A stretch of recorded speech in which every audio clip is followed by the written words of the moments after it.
It's always a pleasure.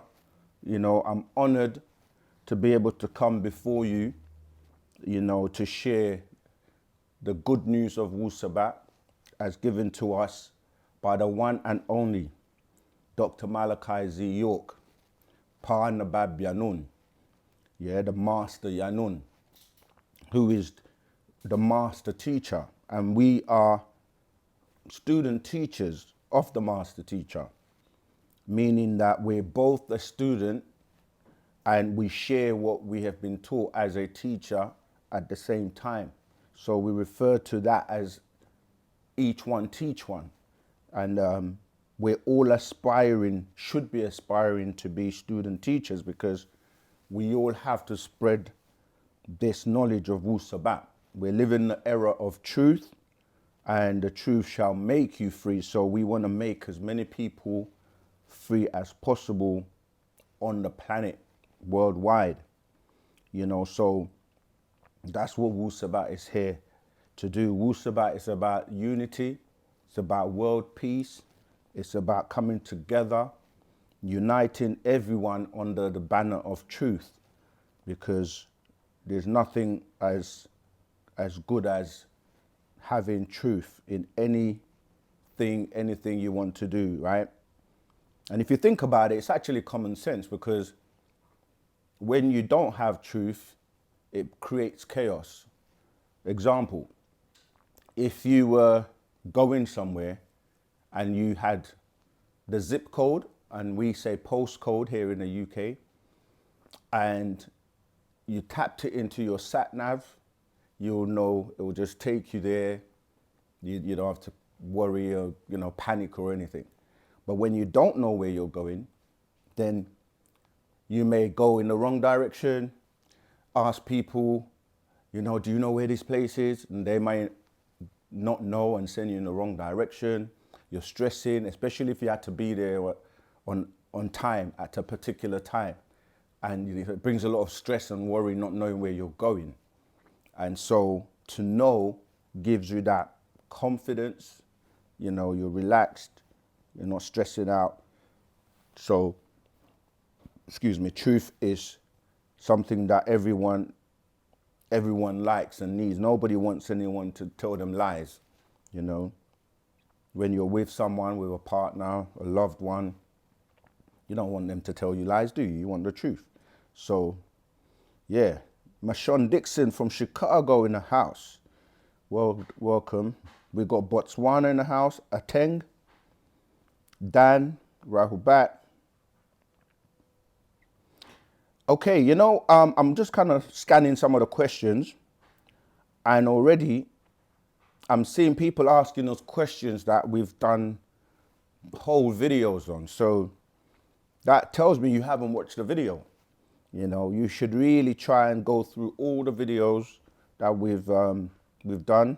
We've put out a lot of content, but we'll address it. But what I'm saying is you're going to get more information from watching the video. All right. Holland in the house. Rahubat, Ashok, Divine Love, Sophia, nice one. Rahubat. Yeah, we're all aspiring student teachers.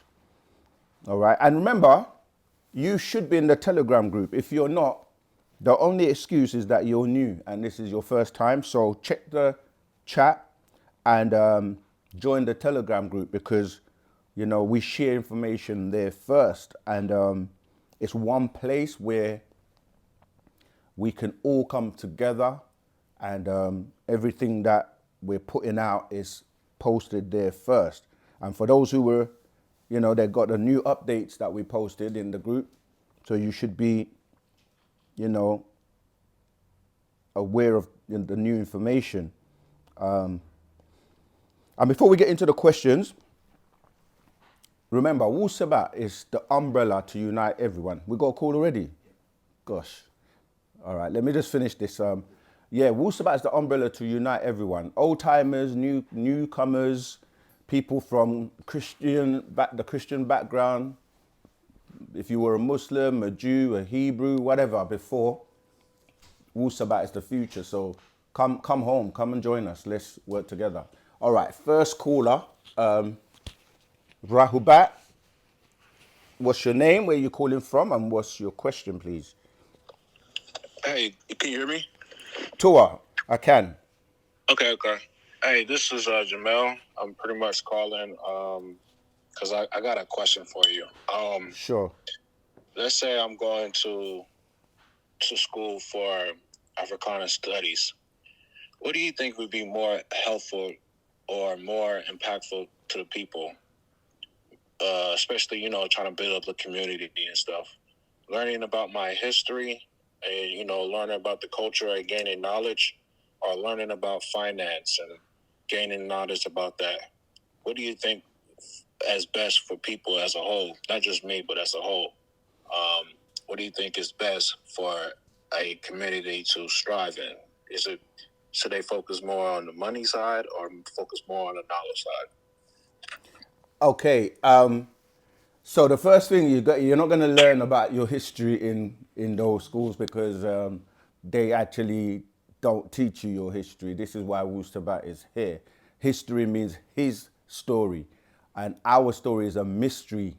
Like they say, my story is a mystery to them, and those words, most people are familiar with that word now in terms of his story, and then you have pre-story, prehistoric. Prehistoric is before his story, which is my story, or they say it's a mystery because they don't know. So first of all, you have to, in terms of knowing who you are and the knowledge of self and kind, that's from Wu-Sabat.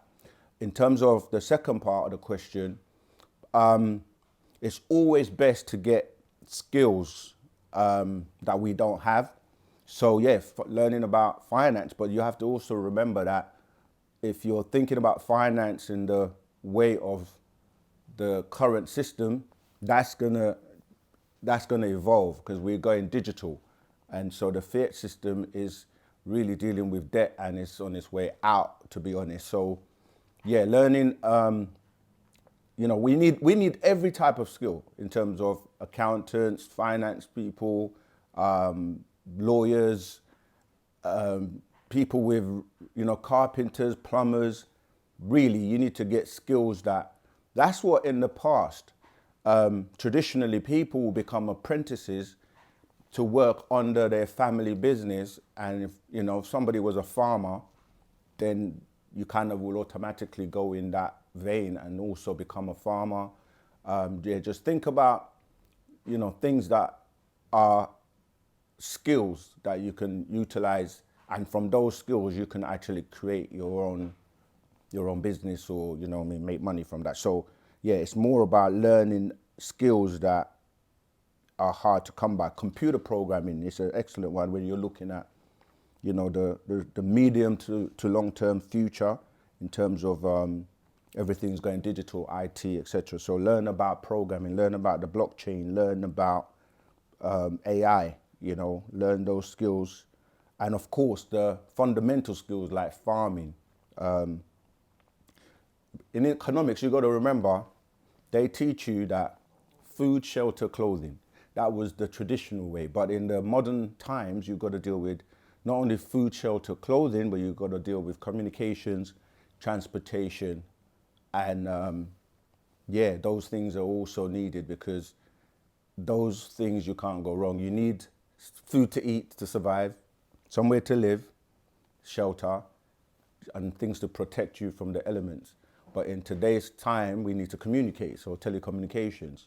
You need to travel, so transportation. So those things are always needed, and you're going to have variations of those in terms of skills. So for example, if you want to eat, you're going to need a farm. You're going to need to learn about seeds and how to grow and soil and that kind of thing. All right.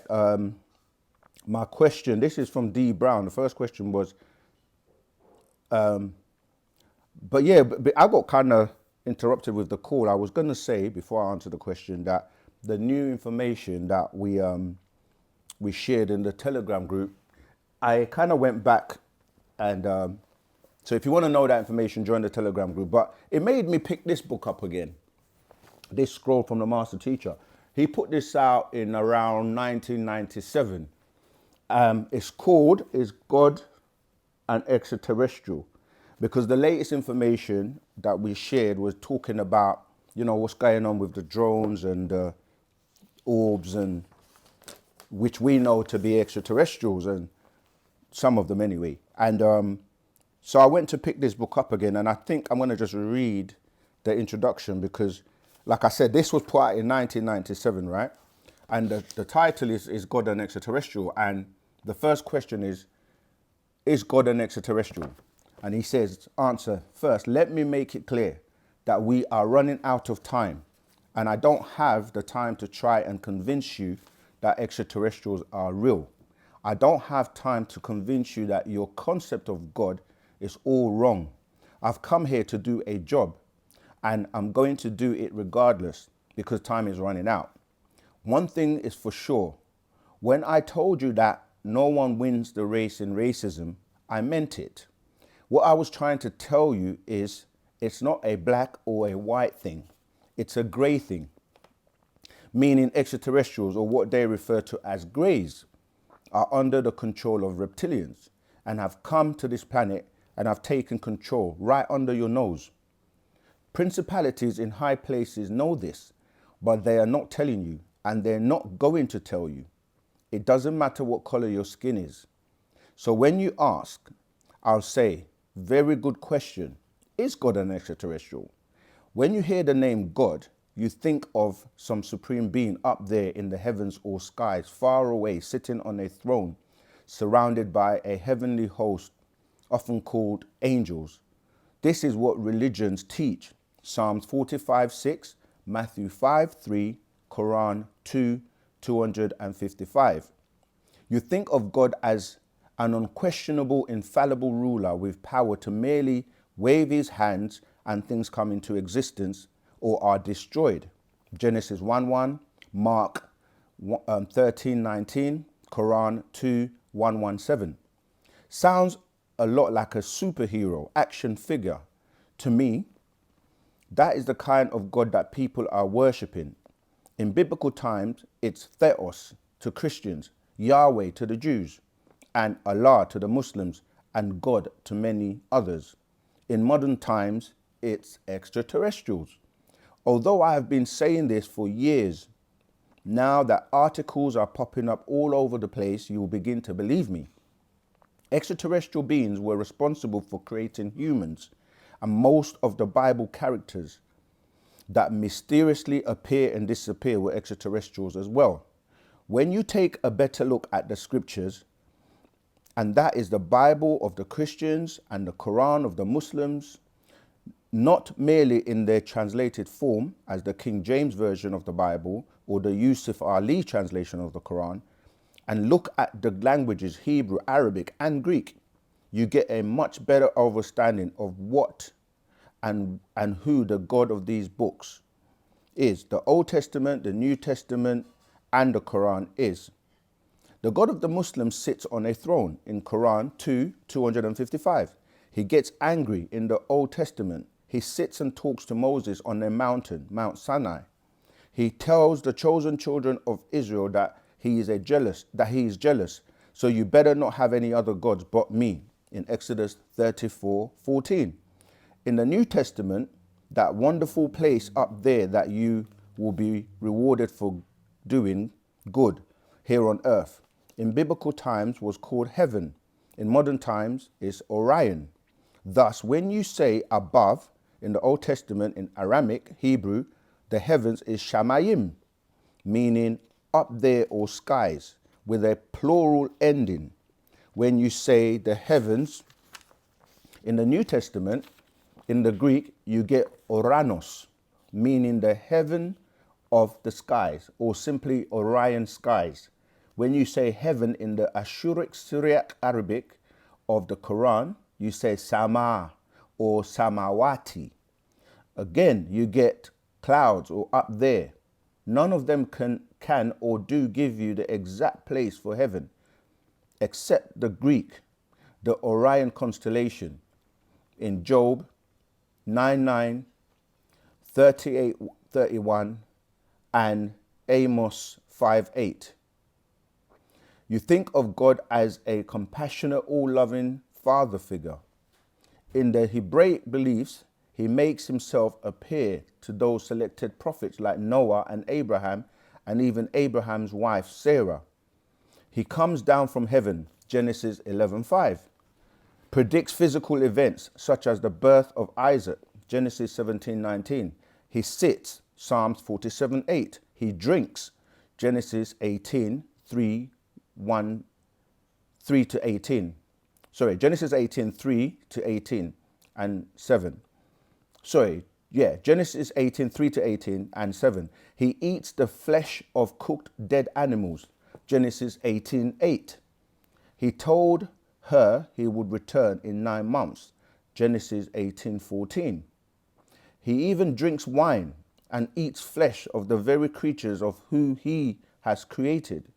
Not to mention, he even likes the smell of burning carcasses, disguised under the name sacrifice.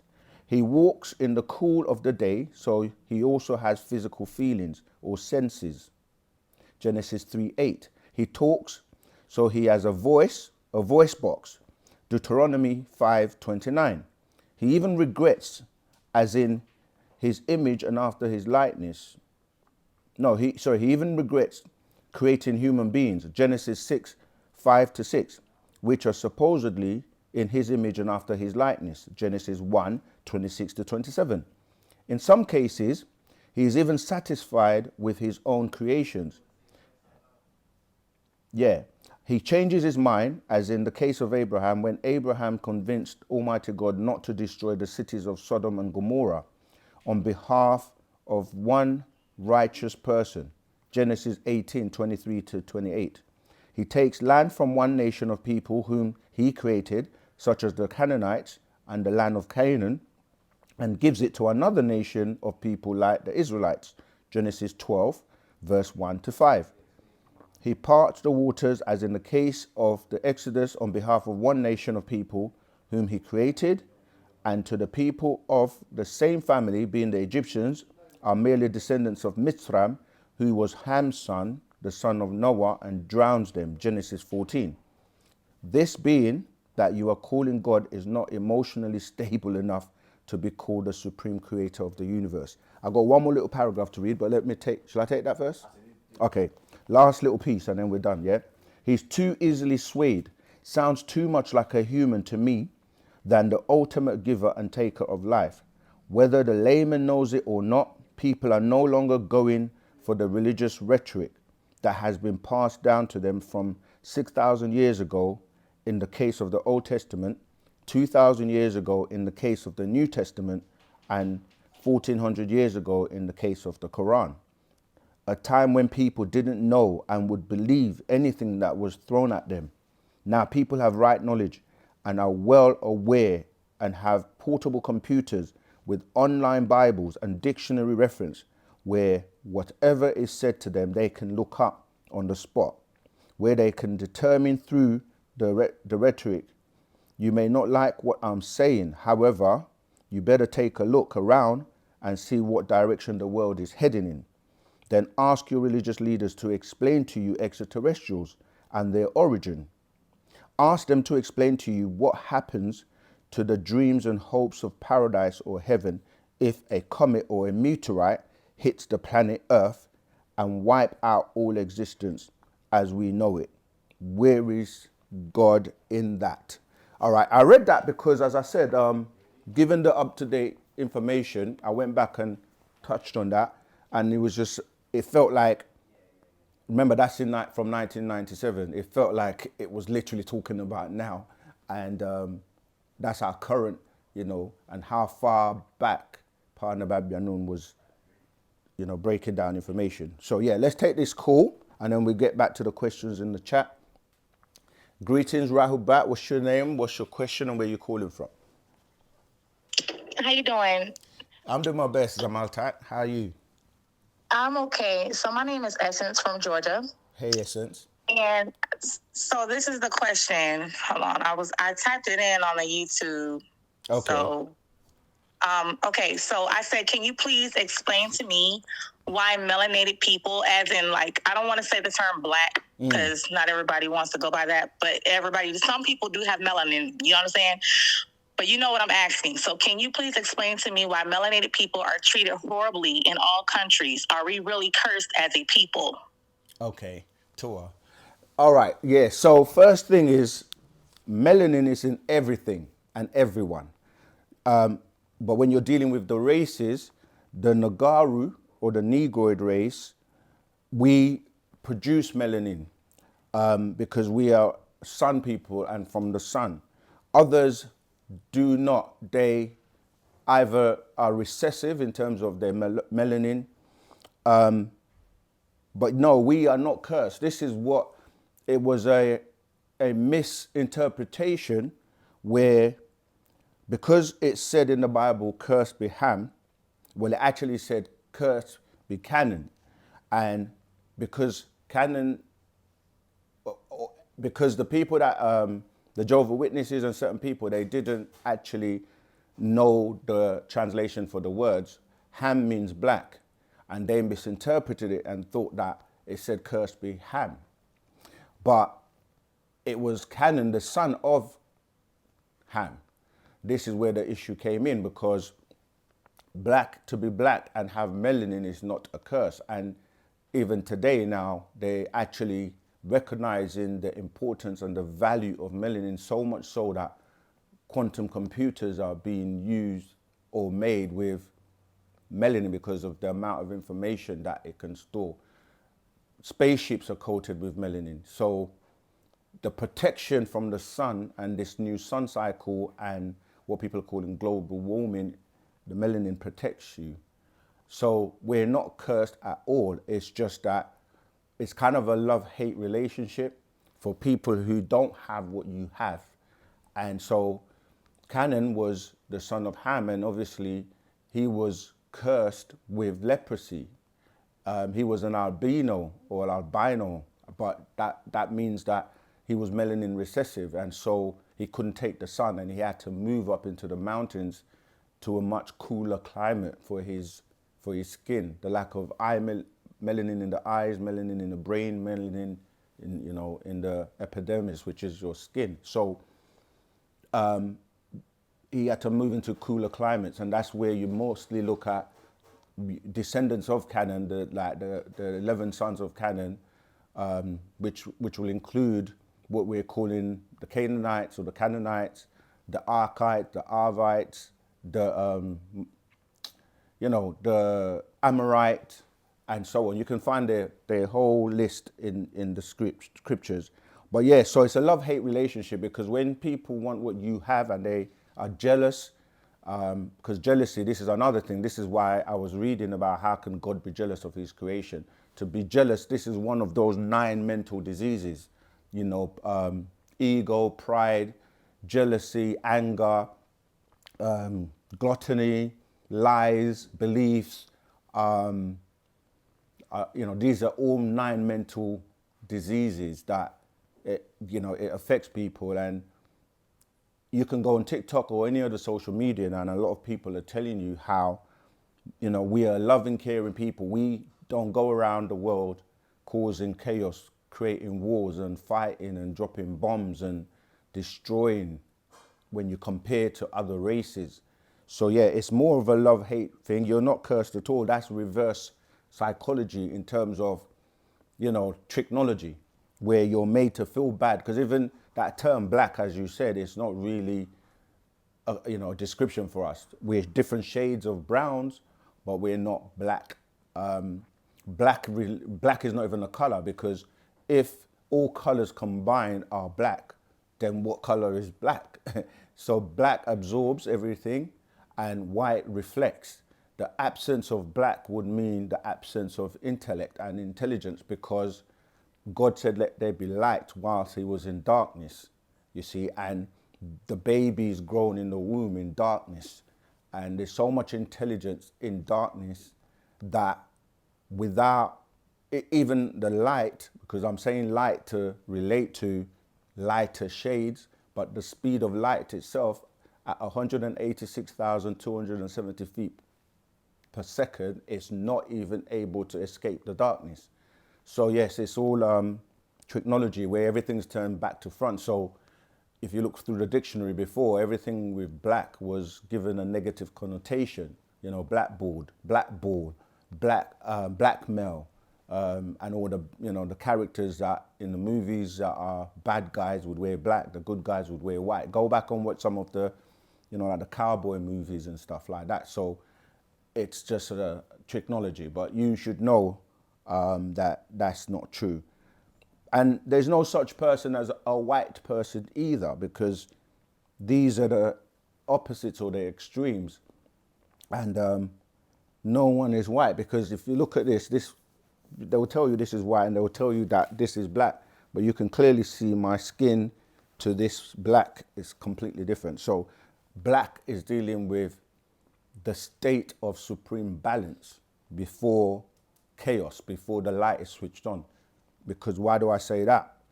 Everybody, when they want to get rest, they go to sleep and they want to turn the lights off.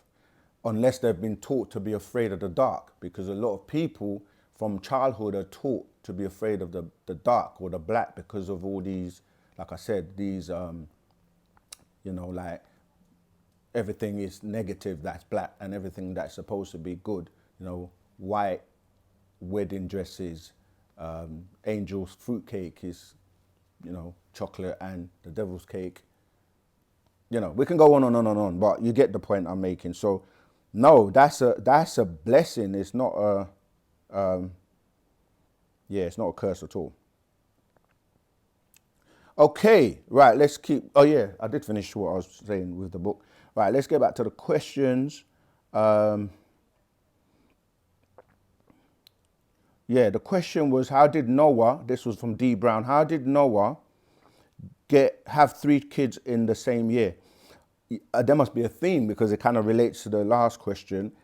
Yeah, that's what didn't make sense, because they were trying to explain the different races, and one of the silly explanations was that he had triplets, and the triplets were, you know, different races. And that's not the case, because that's not genetically possible. And that was just when they didn't have the knowledge of, you know, the beings that were here first and other beings that came from other star systems to mix and then create these hybrids or different races on the planet from the original race, which would be the Negroid. So scientifically, they classified the races as being Negroid, Mongoloid, and Caucasoid. And obviously the Negroid is first, and then you got the Asian stock coming after, which will be second, and then you have the Caucasian coming from that strain. So yeah, everyone didn't come from one parent into 3 different DNA strands. So now the anthropologists tell you that the African is the Homo naledi, the Homo habilis, the Asian, the Denisovan and the Homo florensis, and Caucasian would be the Neanderthal and the Cro-Magnon and the Bast. All right, but yeah, so that's not true. That's technology with the Noah story. That whole story it's a story taken from, like we say all the time, the Sumerian tablets, from a person known as Utnapishtim, okay? Utnapishtim in the Enumeriation, the Gilgamesh epics. That's where they get that story from. Right, let's move on to the next question. Rahobat Kayef Athir Tak Anuki Kawas. I'm not sure if that, yeah, Zamal. Anuki Kawas. Wu Antak. Yeah, much ashuk. Divine love to you too, my brother. Okay, let's keep going. All right, I managed to pronounce your name right, yeah? Okay, cool. Last week in the... Okay. All right, let's go on to Ralph's questions. No, Dan's first. Could you please explain the difference between astronomy and astrology? Yeah, I explained all of that in the Wiseman's video. Go back and look at that. So So astronomy comes from ancient studies of our ancestors, especially people like the Essenes who were studying the stars, right? So astronomy is to do with solar biology, right? Dealing with the sun, because suns are stars and stars are suns, right? So studying them and knowing about their movements, the energies that they exert, etc., being able to predict things as ontologists. And then you had, like even with the Assyrians, you had those who were with everything, you know, the way they create chaos and confusion is to come up with an opposite. So, for example, I've mentioned like you had crafts that were extraterrestrial in origin and real. They had to put out drones to confuse you. So everything you think about, this is why we always talk about agreeable and disagreeable, 9 ether, 6 ether, golden children, fire children, and it goes on and on and on and on.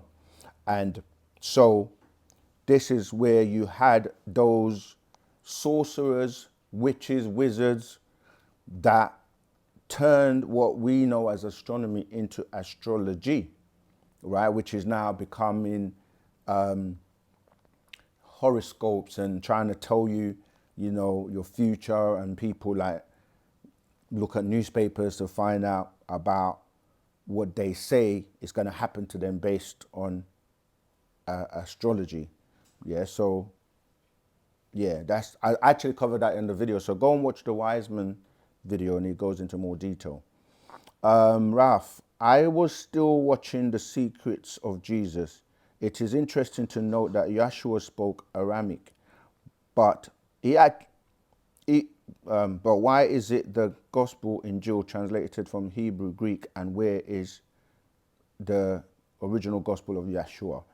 He actually spoke Galilean, right? Remember, he was from Galilee, but even even that goes because the Syriac Arabic is actually there were different scripts. It's a form of what you're calling. So it's, people would think that it's like the Hebrew comes before the Greek, but the Hebrew and Greek actually come from, because there's different types of Arabic, different scripts and different times. Yeah. So if you look at the language book, we got another caller. Yeah. Oh, the language, the scroll. Have I got it here? If I can find it. Oh, here we go. Right. In this scroll, I don't think I'm going to have much time to go through it, but in this scroll, yeah, it's called A Language of Time, Pa Lahej Shalel Wakut. That goes into the different languages. But join the Telegram group if you're not in there, and we can go into more detail. I got another call. Hey, Rahubat, greetings. What's your name? Where you calling from, and what's your question, please? Rahubat, brother. My name is Marky. I'm calling from London. Yeah, Rahubat. My question is basically, for the past nearly 9 to 10 years, I've been seeing 444 and 4444 repeatedly, whether it may be on a bus, on a number plate, on a phone number, on a bill. And I've done a bit of research into it.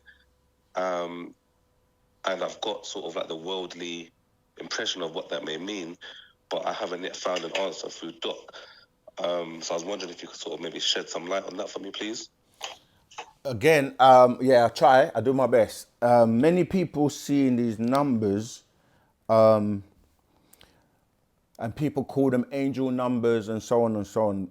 But the thing is, it's personal to you in terms of what the message is. It could be a code, a sign, trying to draw your attention to something in your life. But we can't obviously speak on your life. It's the same way when people ask us about their dreams. You know, we tell them we can't interpret your dreams for you because your dreams are for you. It's the same with the messages. But of course, there is a lot of extraterrestrial activity at the moment. And I'm trying to remember, there was a movie, Arrival, if I'm not mistaken. Arrival, where, because of how these digital communication and the crafts and so on, they may be affecting devices. And because I've been also seeing those numbers for years, and many people, when I started to mention it to them, they were like, yeah, I'm seeing the same numbers too. And I feel, but this is just based on my own experience, that paranormal activity is often related to a lot of the energy and the activity that's going on around us right now. And then it's becoming more so, recently, because of, as I said, we're moving into that time where there are lots of sightings, more crafts. But again, like I said, I'm not going to tell you exactly what that message means for you. You have to write them down when you see them and try and work it out for yourself. You may have an ancestor or someone else that's communicating to you from the other world, because remember, we are at the lower vibration, where we're dealing with electric power. But as you go up, you go all the way to gamma rays. So we're moving, a lot of analog things are moving digital.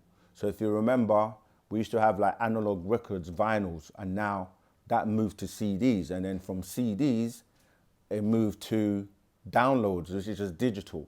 I'm just using that as an example to shed that we are moving a lot more into the etheric world from the electric world, and maybe the dimensional shift and, the activities that are going on with extraterrestrials are having an effect on that. But until we get clarity specifically on that from Parnabat Yanun, the master teacher, we can only give you what we call 9 mind reasoning. Okay, next caller, please. What's your name, where you're calling from, and what's your question? Yeah, my name's Jermaine Preston. I'm calling from Manchester. You okay? Yeah, right about, Jermaine. How you doing? Yeah, I've been watching you guys for quite a while. I'm kind of new to this, but I'm very interested in what you guys talk about. But what it is, my question is I've been watching videos on, DMT. Have you heard of that? Yeah. Yeah, and I wanted to know, because I've been watching it, and it seems like it's for healing, but then again, it's also scary at the same time in terms of what you see people doing and stuff like that, the reactions. But I wanted to know, my question is it a gateway to good or evil, or what would you, if you know what I mean, what would you think? What would you say? Yeah, we don't recommend that you take it or get involved with that, because you can do it naturally. A lot of people are in a haste to experience things or experience the supernatural or the spiritual, and you can induce it by a lot of people take drugs, magic mushrooms, DMT, ayahuasca. They do all kinds of stuff, and anything that is going to, if it's not natural, because if you can do it naturally, you don't need anything to help you induce it. So yeah, we don't promote it or ask you to take anything like that. So, but like I said, a lot of people want to experience things, and because what it does is your brain has a section where it deals with hallucinations, the hippocampus area of your brain, and this is where the barythry gland was removed from. For those who don't know what the barythry gland is, you need to check out our videos on some of the scrolls. However, when humans were maimed and lost their ability to use the full capacity of their brain, in fact, we shared some new information on that in the Telegram group yesterday. So now you don't have access to basically your higher powers or higher senses, known as telepathy, psychometry, intuition, and what did I miss out? Telepathy, psychometry, intuition, and clairvoyance. I always miss out one these days. Clairvoyance. I think I say it so much. Yeah, so when you take these things, they induce that area of your brain, and you can have access randomly to those things. But as we're developing, as you're studying Wu-Sabat and turning yourself inside out and becoming more of a 9 ether being, 9 mind, 9 reasoning, you're starting to get these abilities back. And for those who have able to raise their vibration and clean themselves inside out, they will have the opportunity Obviously, the person who knows who is going to get it is Parnabab Yanun, but have the opportunity to get your barythry gland reinserted in the submental area, which is there, which is sub-under, which deals with the mind, the mental, right? So, yeah, I'm basically saying you don't need to do anything unnatural or try and induce it with psychedelics, you know, weed, anything, all right? So keep it natural. You can do it without any of that. Okay, let's keep going. So, remember to join, you can go on the chat and there's a Telegram link. Just hit that and join the Telegram group. Okay. Okay, is one more powerful than the other between mediation, I think that's meant to be meditation, or breath work? What should we be doing today at this moment to prepare for tomorrow?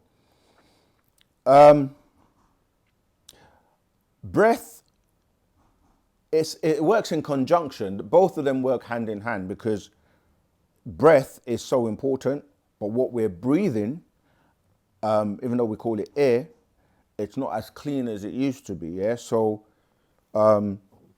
excuse me. So breath is really what's keeping you alive, because when you stop breathing, then you stop providing oxygen as a part of the burning process. When we say the burning process, what we're saying is that you have what people call a chakra called the solar plexus, which is a real life fire burning within you. So you take in oxygen and you give out carbon dioxide, and that tells you that it's a process of burning, because carbon is the residue after something is burnt, because the air we're breathing in has actually got nutrients. So breath work is very, very good because it helps you to, when you do it properly and you start to basically extract what we call the sakham, which some people might call chi, from that breath. It keeps you alive. So meditation is about helping to regulate your being and to be able to practice how to leave your physical body as well and come back. It helps with, stress, relaxation. Yeah, so they're both equally as important. You can't really do one or the other. A lot of people find it, I know they may not see the benefits of meditation because they might not know how to do it properly, or they may have done it for a little while and think, oh, I don't see any benefits, so they give up. But you have to keep going. It's just like even with running, right? If you're a runner, because that's good to help you with breathing. It's more about the breath when you're running, especially long distance. You get to a point where once your breath is regulated, that you won't even feel it. It will just be like natural. And this is why the best runners, they go to high altitudes, like runners from Kenya and places like that. This is why they're so good at it, because at high altitude, the air is different and they get the most from it. When you say what should we be doing today, this moment to prepare for tomorrow, is every day. You don't really prepare for tomorrow because tomorrow doesn't exist. Yesterday doesn't exist, as in you're living in the now, right? And that's one of the things that people get themselves trapped again mentally, because you can't prepare for tomorrow if you don't know tomorrow's going to come or it's going to exist. So we live in the now and in the moment. So really, whatever you're doing right now, you should be doing it to the best of your ability, trying to get the most out of it. If you're having a conversation with someone, you have a great conversation. If you're having a meal, really take time, give thanks and enjoy that meal. If you're watching a movie, whatever you're doing now, you have to have the attitude as if it will be your last time. So, you cherish it more. And you give gratitude because you're living in the now or in the moment. You have multiple thens, but you have then, you have now, and you have then. So then in the past, now, and then in the future. But every then becomes, or every now becomes a then, you see. So we have to be, really appreciative of the moment, every moment. When you're eating, you give grace and thanks after every spoonful, not just at the beginning of the meal. All right, so I hope that helped. Unite everyone to what? Unite everyone to peace.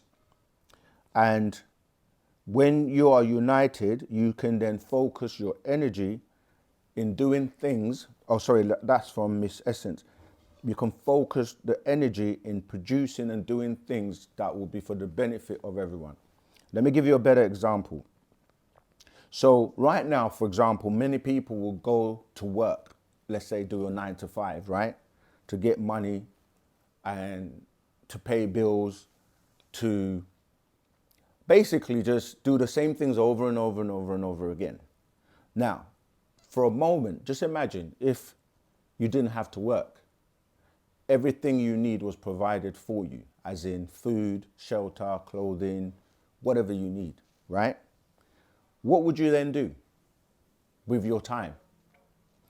I'm sure most people will come up with many creative ways of how they could help humanity, how they could do something for the benefit of humanity. So this is where things like charities and NGOs and humanitarian projects come in. People that want to spend their life to help, say, children, to help the elderly, to make sure that nobody goes hungry, to make sure that there's clean water for everyone, to make sure that no one is on the street, providing shelter for everyone.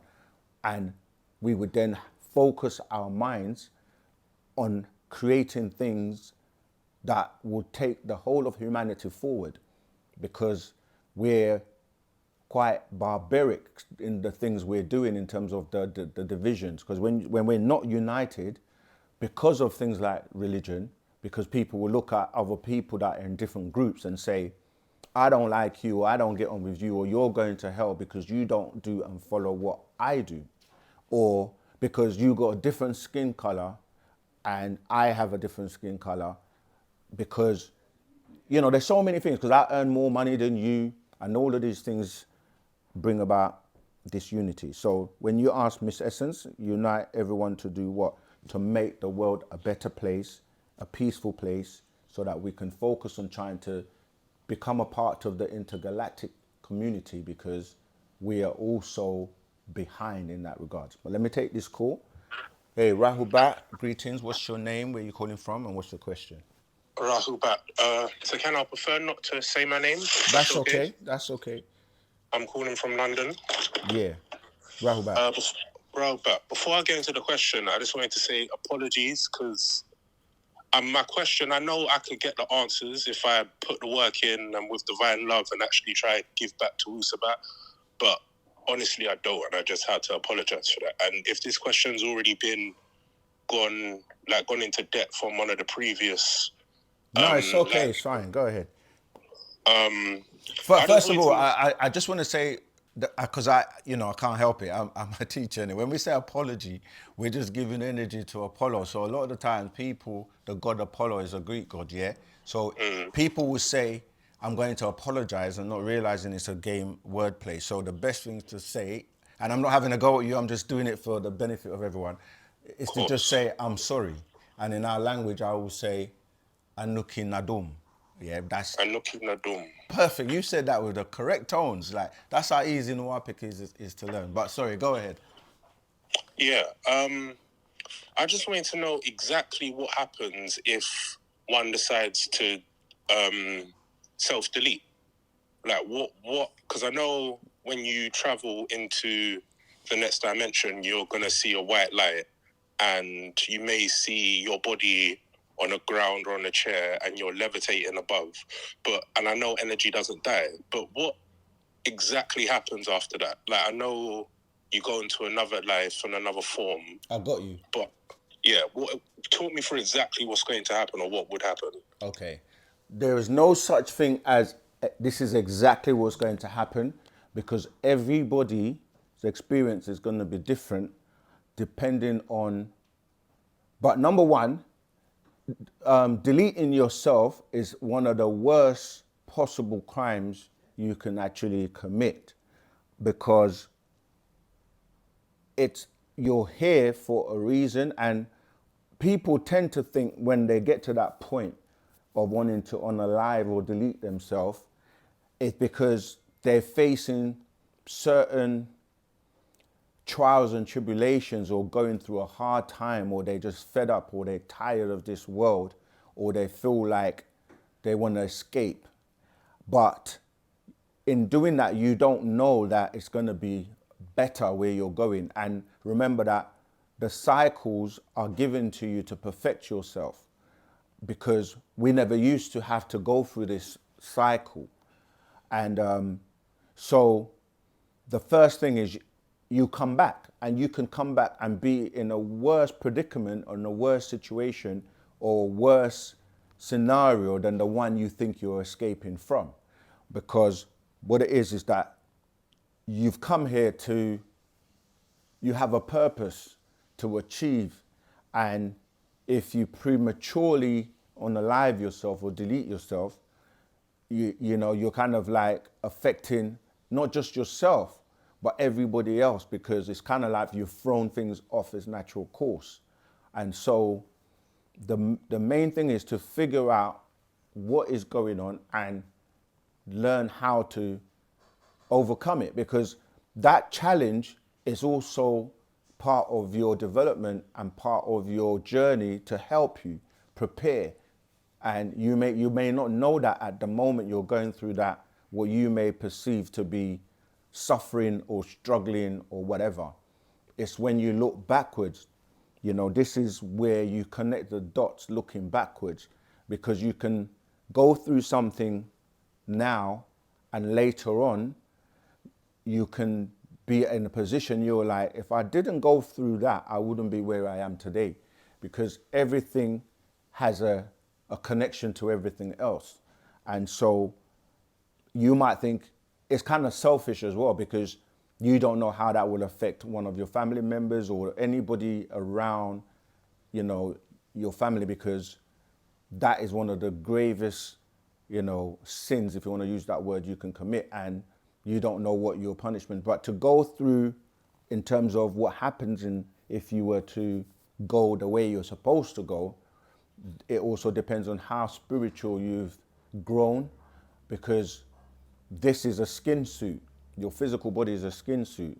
Your real essence is the other parts of you, like your spiritual being, your soul, if you have one, your etheric being. These will determine where you go, and because it's almost like you're constantly growing and learning to become the highest being you can be, which is a supreme being of a pure soul, pure energy being, or a pure etheric being, which goes back to become a part of all. Pa'ot. Yeah, so I'm saying to you that we have the master teacher, Partner Babyanun, Dr. Malachi Z. York, has put out many scrolls dealing with this subject, especially one of the master secrets called The Spiritual You After the Physical You is Gone, right?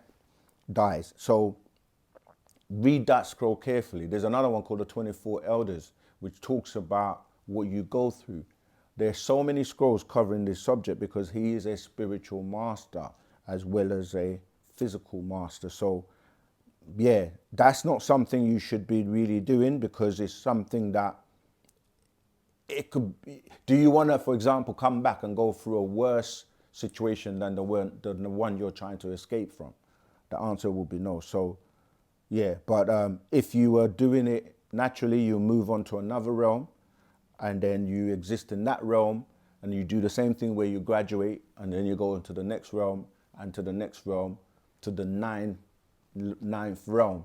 Okay, so this is where a lot of people who you see videos on YouTube with everyone now, like you put out a video, we will put out a video on Wu-Sabat, and then you hear other people put out videos saying completely different things to what we're saying. And there's even now, I'm hearing people like humans trying to create racism in terms of the beings that they're in contact with.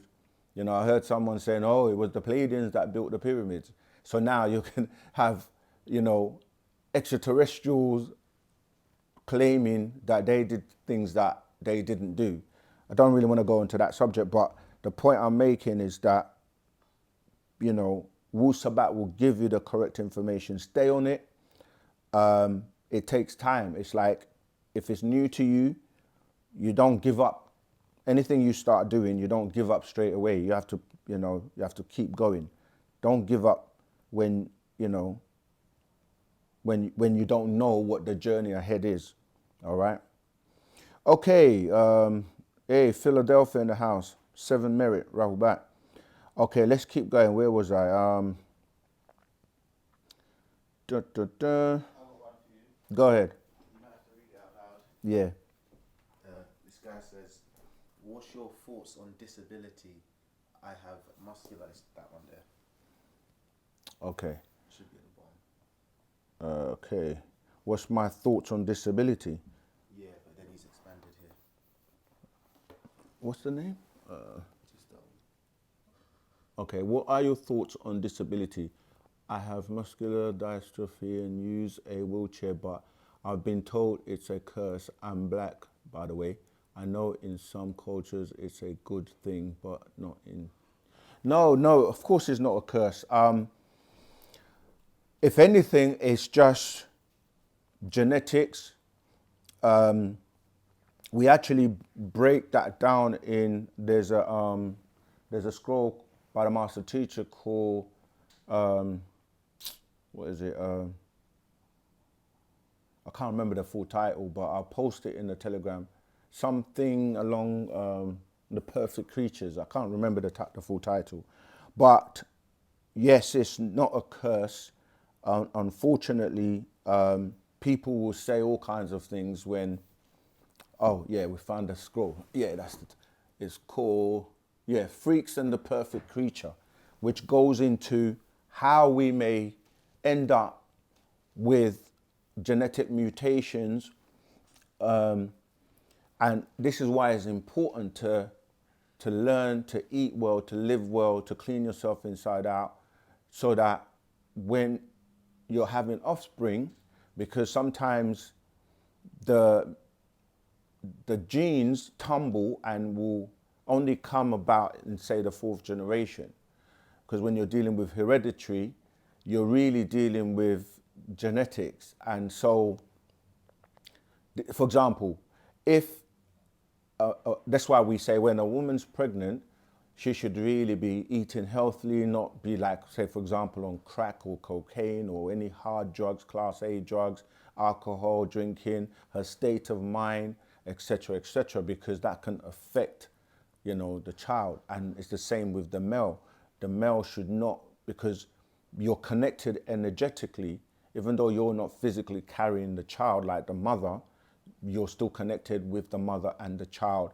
And so the state of mind or the things that you do will also affect the mother, which will in turn affect the child.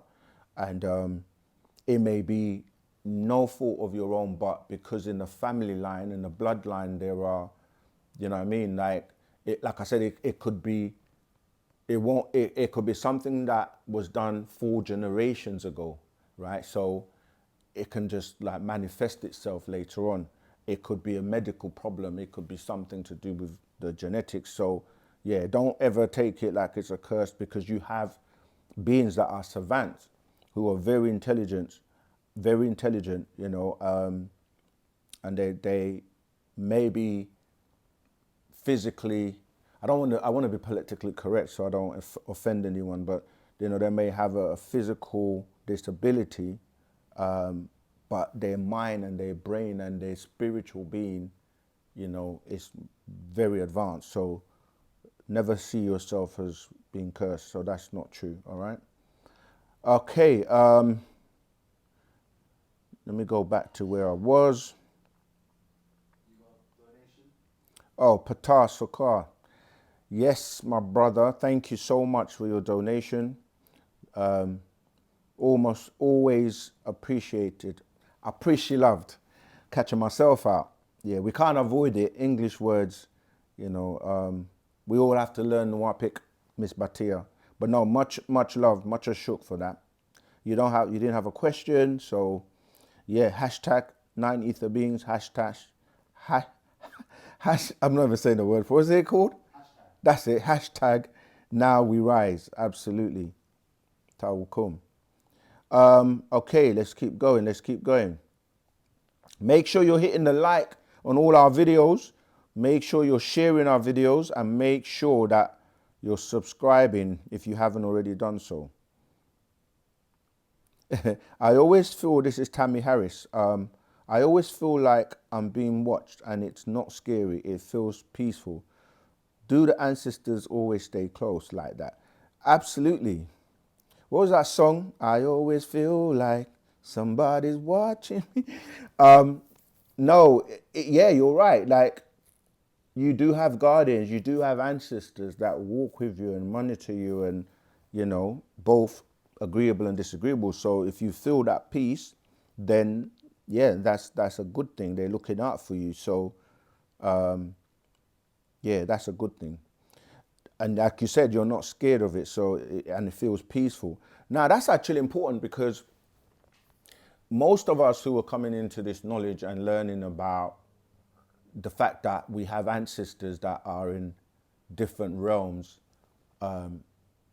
different dimensions next to us and are around us and, with us, most people have been taught to be afraid of these types of experiences, to speak to, because they will say it's a ghost, doppy, and all these terms that you've been taught to be afraid. The thing about that is when you're afraid, your adrenaline kicks in.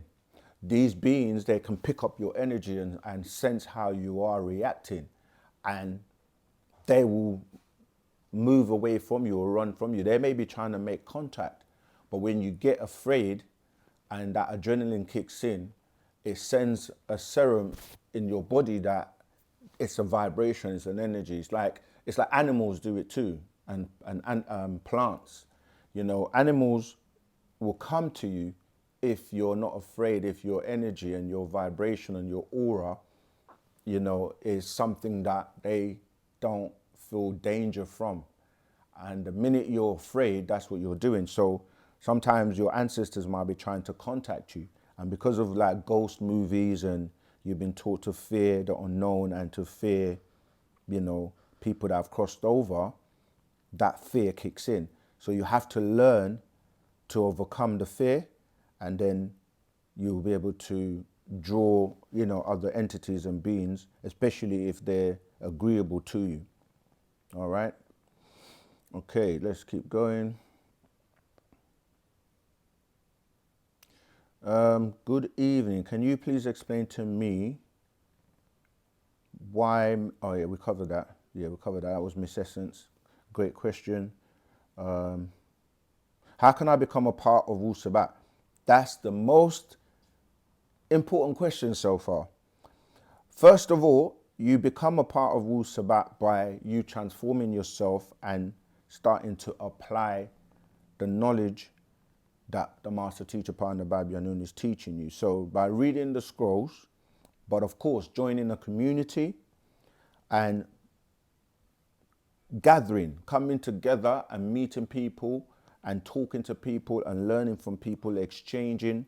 And of course, within the communities, there are many things that we are engaged in planning and doing that you can get involved with. Of course, if you don't have a store, a temple, a community near you in your local vicinity, you can join online. That's why we're saying to people, join the Telegram group. We have, people that will help you, kind of walk you through if you're new, and everyone is there to support and help each other. That's your step. And then by reading the scrolls, the Patarak, they give you everything in our culture. It's our way. That's what the word Patarak means, the way. And so it's a gradual process. And come in and be familiar. Don't be outside guessing and trying to work from the outside in. It's better to come in and work from the inside out, okay? So you can join our Telegram group, and then we can carry on with that conversation, because we have, admins that will help you with that. D Brown, Mr. OSM, how can there be free will if you dream things that going to take place in the future? Prophecies that people saw in the Bible before it happened. I don't know if that was supposed to be how can there not be, but you said how can there be free will?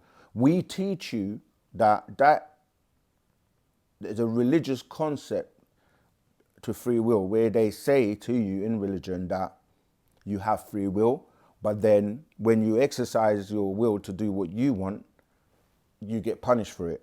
So the point we make when we say free will is not saying like you don't have it in the sense of you are able to do what you want to do and choose.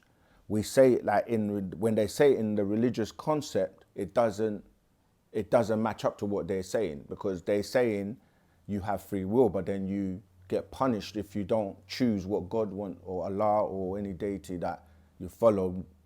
If he says that,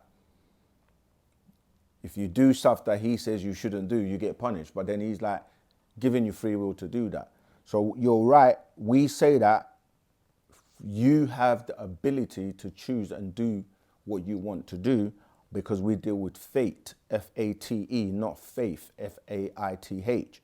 And when you're saying about things in the future and the past, that's because what you're referring to is actually time travel, yeah?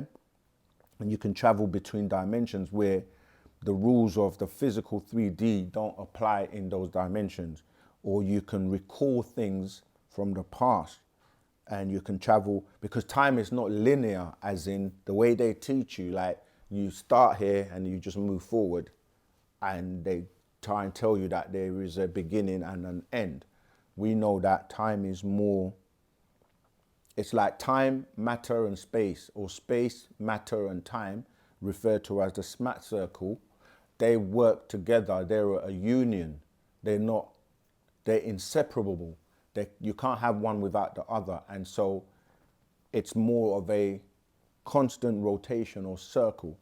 Like, for example, the planet Earth, it's a craft. We're on a craft. And this craft travels, and it has an orbit. And it's just been traveling in that orbit since its inception. And many things have happened before. The same things repeat because it's cycles. Everything repeats, or it's a cycle. Nature is a cycle. You have first, which they ignore on the clock. They start with seconds, and then you go first, second, third, fourth, etc., or 1, 2, 3, 4. Then you have each one of those cycling. So seconds are cycling, 60 seconds to give you a minute. Then you have 60 minutes to give you 1 hour.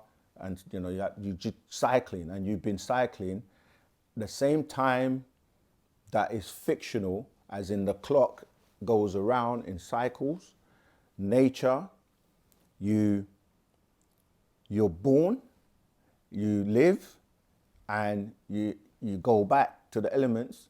The elements, as in dust, the soil uses that, and then you create oxygen from the trees. Everything's a cycle.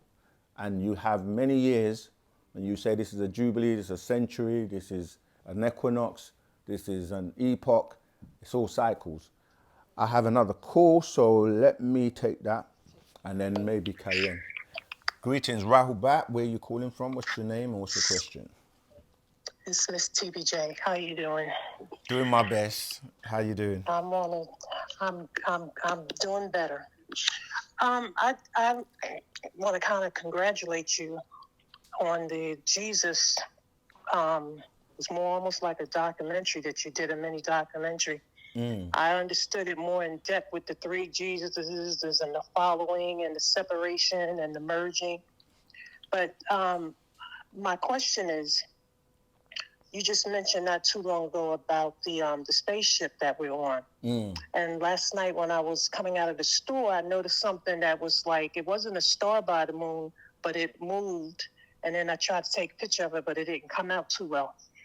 But I'm saying that in reference to, I watched another show about the obelisk.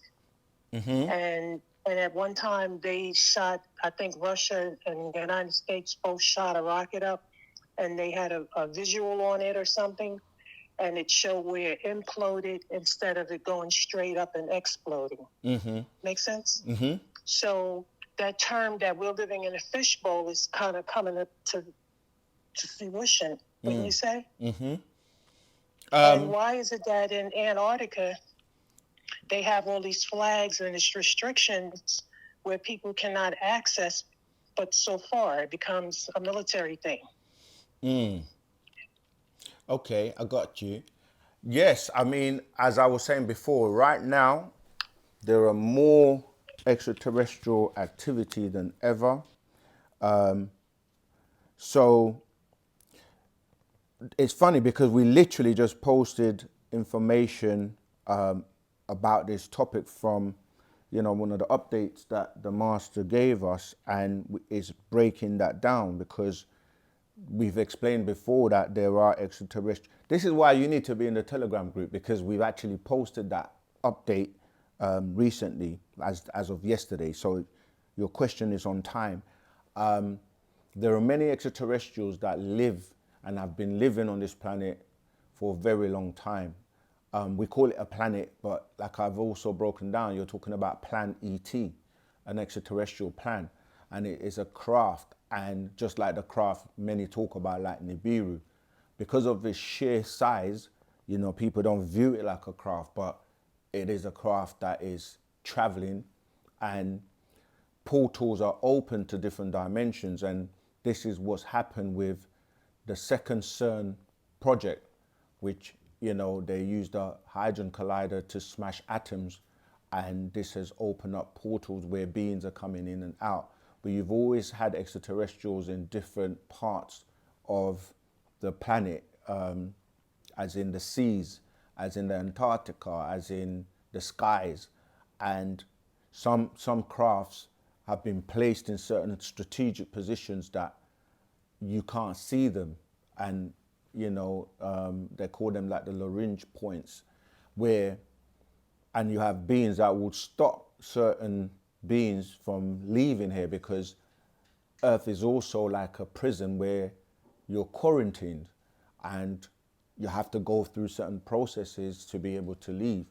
And some people are trapped here because they can't go anywhere. So a lot of the things that we're starting to see manifest now, is the time we're in. It's the time where all truth will be known, and we're just basically becoming more aware in terms of our intelligence, in terms of our vibration, in terms of what we call the dimensional shift, in terms of what we call a consciousness shift. And so we're starting to, basically see more things than we would have ever seen. And when you say the fish bowl, yes, because it's an aquarium with different atmospheres and different spheres within it. So yes, there are limitations in terms of restrictions to where people can go to. And so yes, you're right that some beings will never get off. All right, let me just say thanks to Pervisals. Antonio Pina, thank you for your donation. How does the Mishbatia taught by the Master Dr. York, Malachi Z.K. York, align with the known linguistic and cultural evidence of historical Sabaik? Yes, Sabaik is Mishbatia. That's the reason we use the word Sabaik is because whenever the master teacher puts out information, because people have borrowed that information, as we say, Mishbatia being the original and the first language, all other languages come out of there. So you will see similarities in certain words or certain scripts or the Arabic. But the reason it's also referred to as Sabaik is because the word Saba is within that Sabaik word. So when we're saying we're Sabians, you're going to have, remember there's always that duality where people try to claim it. You're going to have those beings from like Yemen, or the people that talk about they say they're Sabians, but that goes back to like the Ottoman Empire and things like that. But Saba ties into the word, the what's her name? I just forgot the word. The Queen of Sheba, that's it, Sheba. So you can hear it phonetically, Sheba, because like when you study the languages, especially when you look at the Misbatia, like a S, in English you just have S, but in Semitic languages or in Misbatia, the S can be sh, s, sh. You see, I'm trying to say it without kind of really saying it, but so Sheba, Saba, it's the same word because you can have different tones with one letter. So the S will have, say, 3 different pronunciations, right? Because a lot of the way we pronounce the words comes from how your tongue is placed, up or in the middle or down or rolled, and also your throat, where you're able to, pronounce certain tones like ha, ha. So Arabic and certain words that you find in Arabic and other languages, they will say, oh, you're copying our language, but no, it's the other way around. So in terms of the linguistics, the Saba ties to the Queen of Sheba, which ties to Saba in terms of the word star, because that's the word Saba, going back to the words we use for Orion and Sirius, which is Sabatat or Sa'at. Okay, so yeah, it ties all the way back to our ancestors that came from Sabatat, because the females, right? So when we're saying Sabatat, we're talking about Sirius, and the female spoke first 54,000 years ago, and that's why it goes down, as I said, to the line of Sheba, who they call the Queen of Sheba. Her other name in Arabic is known as Melkis, and so that's where most men didn't speak straight away because the female spoke first. And it's actually there's a funny joke, but I won't say it because I might get basically there's a joke that says that's why women speak a lot more than men do. They they have longer conversations, but I didn't want to say the full joke. But yes, so yes, you're right that the master teacher is always, he's a linguist. He studied Arabic in the University of Khartoum.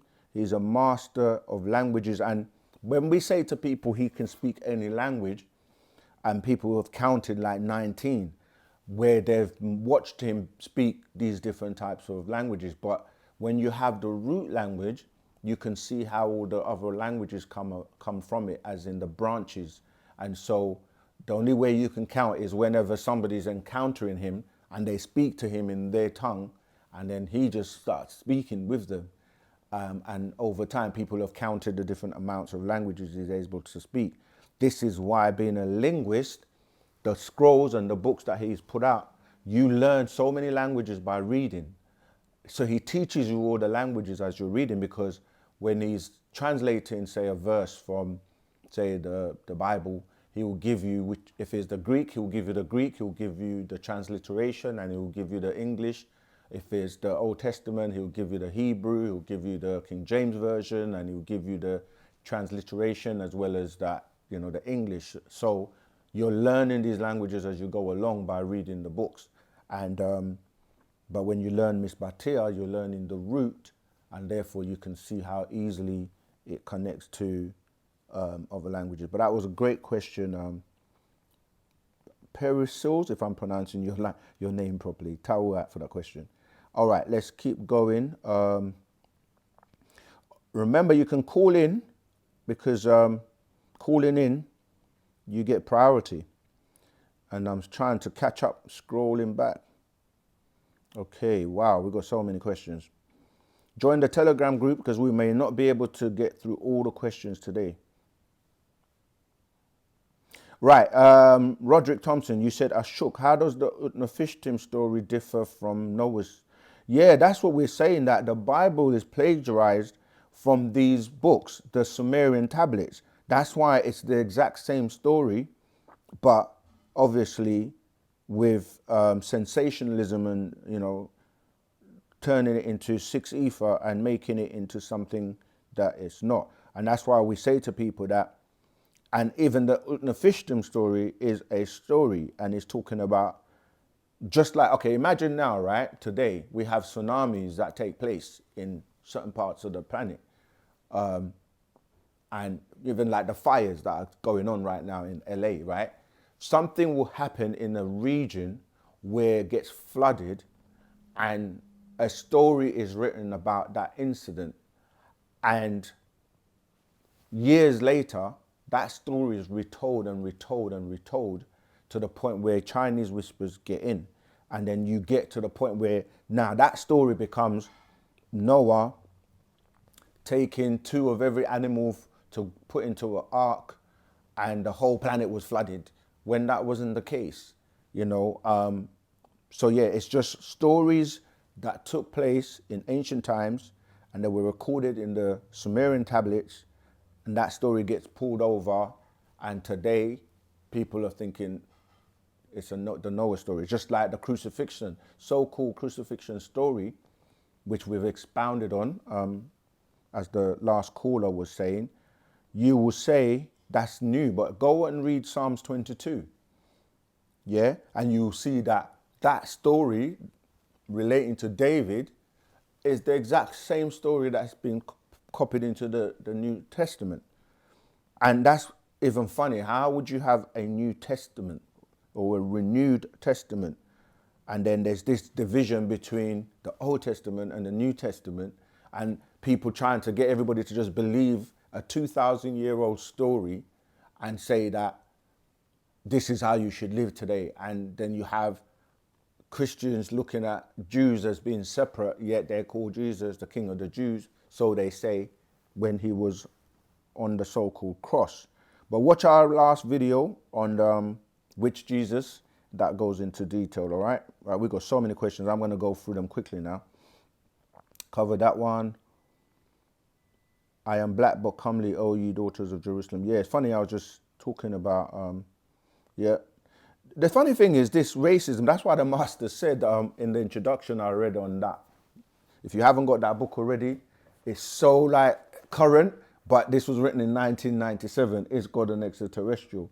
He says even then, no one wins the race in racism, because when you start to look at, and they're admitting it now, most of the, you know, the videos on YouTube now are all talking about black Jesus, and but then you get the confusion and the chaos that comes in, because even the people that are promoting the black Jesus, they show images with a dark-skinned person with long straight hair, and you know, it's like, and then some will say, oh, because, you know, he was caramel, you know, he wasn't.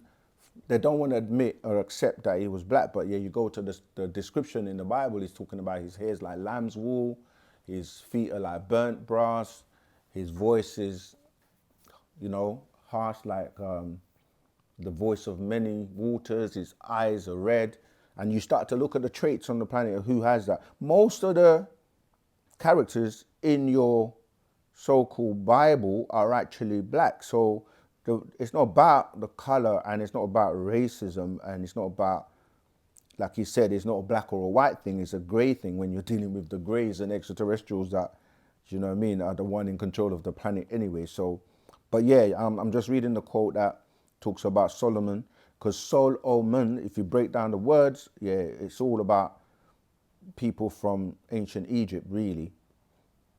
That's why everything ties back to Egypt, all right? Let's keep going. Songs, I'll cover that. How can I use the blue candle and cinnamon to speak with me, ancestors? No, that blue candle and cinnamon is for healing. That's not what you do to speak with your ancestors. That's a different ritual. That's why we say, that's Henrik Adams, we say join the Telegram group so we can go into details about things like that. Yeah, so the blue candle and cinnamon, that's for healing. That's not the one to communicate with your ancestors. Okay, let's go. Peace and love. Amban, peace and love. Okay, I'm going to take another call. Greetings, Rahubat. What's your name? Where you calling from, and what's your question, please? Yeah, this is Kaliman calling from La La Land. You're still there. I thought with all that's going I'm on. only No, go ahead. How are I'm you only doing? here because I'm great. I'm only here because it's in my soul to help people get in shape and to lose weight and to be healthy. So I work at a gym here, but the other part of me was telling me like, get the hell up out of there. Yeah. I'm still here. But my question to you is, have you heard there's a video on social media saying that Gaddafi was getting ready to give black people $1 billion and they blocked it, right? The so-called powers that be blocked it. So my question is, has anyone ever thought about that, getting somebody from the world community to help? Because I really believe that we would benefit from having our own society, which we already have it. We already have it, but just to build on it for people with like minds that are prepared mentally and physically to come on the land and build with us. Because I really believe that we're getting out of this fear frequency and we're coming back to ourselves and to our knowledge of self, realizing that we don't really need them like they think we do. So, Yeah, absolutely. But we do need help. The help you're looking for is at the end of your arm. We need help in the sense of, as somebody was asking the question about unite. But yeah, in terms of Gaddafi was not the only one. You go back to, there were many people before Gaddafi that was trying to bring a united African nation and having its own currency and so forth. Because, when you look at the standard that's been used for a long time is the dollar, but you also had the European that came together and they had their own currency, the euro. Chinese that have the yen, etc., etc. So, yes, you're right that we already have a community, had a community, and as you know, with the incarceration and the kidnapping of our master teacher, our land was stolen. But yeah, this is what we're saying, that come in, be a part of a community so that you can work as family and build and bring all the skills that you have. And as you can see, with BRICS and certain things that are going on right now, a lot of people are showing interest in Africa because most of the resources in terms of how the West got its wealth actually comes from Africa. So you're right, we're in the sun cycle, we're in a different day and time. It's about unification. So when we say like the basics is study, so and you can make sound decisions, come into the community and work with other people so that we can build. We've had many successes in the past with the Honorable Elijah Muhammad, Black Wall Street, etc., etc., and with Tamaray, Egypt of the West, under the guidance of Partner Babylon, and it's being rebuilt. We're going to rebuild, so we need everyone's skills. All right. Next caller, what's your name and where you calling from? What's your question, please? Rahubat second. This is Heinrich. Hey, Rahubat, from Heinrich. Brighton. Just a quick question. I would like to find out a little bit more. I don't know if it is regarding to speak with the ancestors. And the brother was saying about the blue candle and the cinnamon, how to connect with your ancestors. So if you could just elaborate on that for me, I will very much appreciate that. Thank you so much again. No problem. Yeah, again, not everything we divulge publicly, but we have been taught in order to communicate with your ancestors, most people that are serious about spirituality will have an altar. And within that altar, we don't do any form of sacrifices, nothing to do with blood or people's hair or any of that. You literally have an altar, and it's organized in a particular way, and you're able to, when you're ready, communicate with the person that you would like to communicate with in your family. We clear the environment with white sage, and then, you know, you speak to the person you want to. But like I said, if you want to get the fuller details and, you know, join our group or ask in the Telegram groups or ask in the family meetings or the family gatherings in the community, okay? So we go into, there are many rituals and things that we do, but our rituals are nothing to do with, you know, any form of, like I said before, blood or sacrifice or hair or take money or taking anything from anybody to then pay for any type of ritual. We don't do all of that. So Wu-Sabat is very practical, okay? Yeah, I'm sure you're already in the Telegram group, so we can expound on that. But that's a separate ritual to the blue candle and the cinnamon, which is dealing with healing yourself when you have something that you'd like to heal. Okay, let me keep going. A dragon whose serpent is asking to be worshipped and massively. Okay, forget that. I don't know what that's about. The universal creator is the sun. Acts 5:30 reads, "For the Lord God is a sun and shield. Inside the sun is black." Amon Ra was the black sun god. Right, but again, remember when you say sun, there are a gazillion suns, because stars are suns. But you're right that in terms of when you look at life from the perspective of the sun, is sustaining our solar system, and obviously it provides, you know, growth in terms of you need the elements like the sun, the soil, water, and without the sun we wouldn't have, you know, that ability. So yes, you're right in that sense, but I'm saying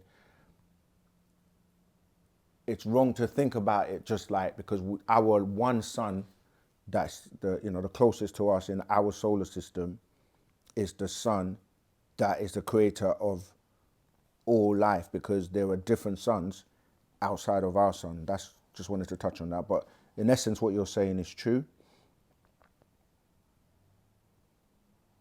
Oh, peace and love. Amber Hickman, can you provide knowledge on how men and women can have strong relationships? And I don't have the same belief if one partner believes in these teachings and the other does not. That last bit, and don't have the same. Okay, first of all, Wu-Sabat is not a belief system, right? Wu-Sabat is a culture. It deals with facts and it deals with things that make sense. So we don't have that problem with like religion where one person might be a Christian, another person's a Muslim, and they have different conflicting or contradicting set of rules that makes them fight over each other. We have scrolls such as the Gospel of Yanun on the Sacred Feminine. That is something that everyone should read, because it covers the subject of relationships. We have the actual fact called genetic kiss. We have the Partarak called sexual violations of wu-nuwapu, something like that. Again, we'll post the exact links that govern everything to do with relationships in terms of how you should behave, act, how you should get into it, how you should live, and how you should carry on and behave in it. So the first thing is to read those scrolls. And if you don't have beliefs, if you both deal with facts, that's one of the most successful way to keep a relationship, because a fact is a fact. It's not about I believe this, and the other person says, but I believe this. You eradicate those conflicts and confusion that belief breeds. Ignorance, that's what belief is. It really breeds ignorance, because somebody can believe something and be 100% wrong and then have conflicts with somebody else. And we have another part of that called the argument that you should read, because Why would you argue with somebody about something that they don't know about? You see, so when you present the facts are the facts. Like, for example, let me give you an example. If somebody wants to eat something and it's bad for them or bad for you, and you don't want to eat that thing, it shouldn't cause a problem in a relationship, because if the facts are that this is going to make you unhealthy, and that's a fact, then it makes sense not to eat it. If one doesn't want to eat it and one does, then the one that doesn't want to eat it, don't eat it. And the one that does, they will do. But the thing is that if they do get sick, or unhealthy because of it, it's their own doing. So, yeah, men and women on the Wu-Sabat, under the facts, on the truths, read the scrolls I mentioned, and work together in harmony, yeah? Because, yeah, the belief is the problem. Because belief is based on, anyone can have a belief.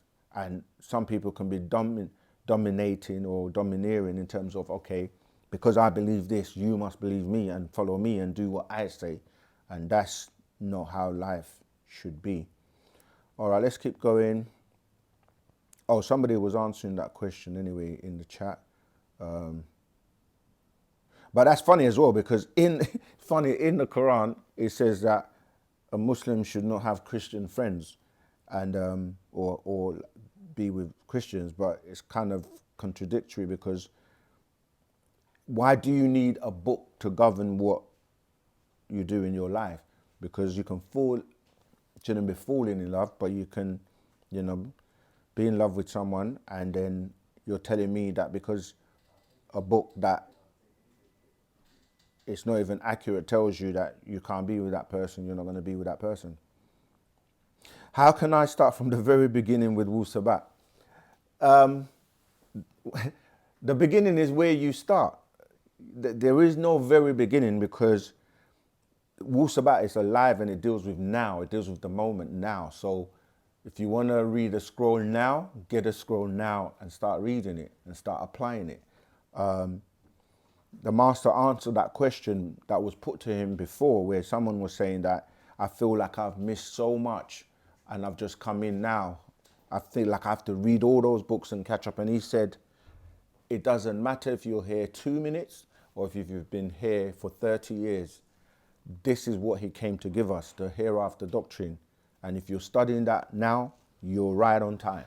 I've got another call, so I'm going to take that. You got this call and then you got a donation. I saw that, yeah, told that. Hey, Rahul Bat, what's your name, where are you calling from, and what's your question, please? My name is Bryce Bennett. I'm calling from San Francisco Bay Area, California. Hey, Rahul Bat. Yes, sir, Robot. I was calling about a question regarding Amon Ra. In the Bay Area, California, there's an Egyptian museum. Mm-hmm. So with a lot of esoteric Rosicrucian information.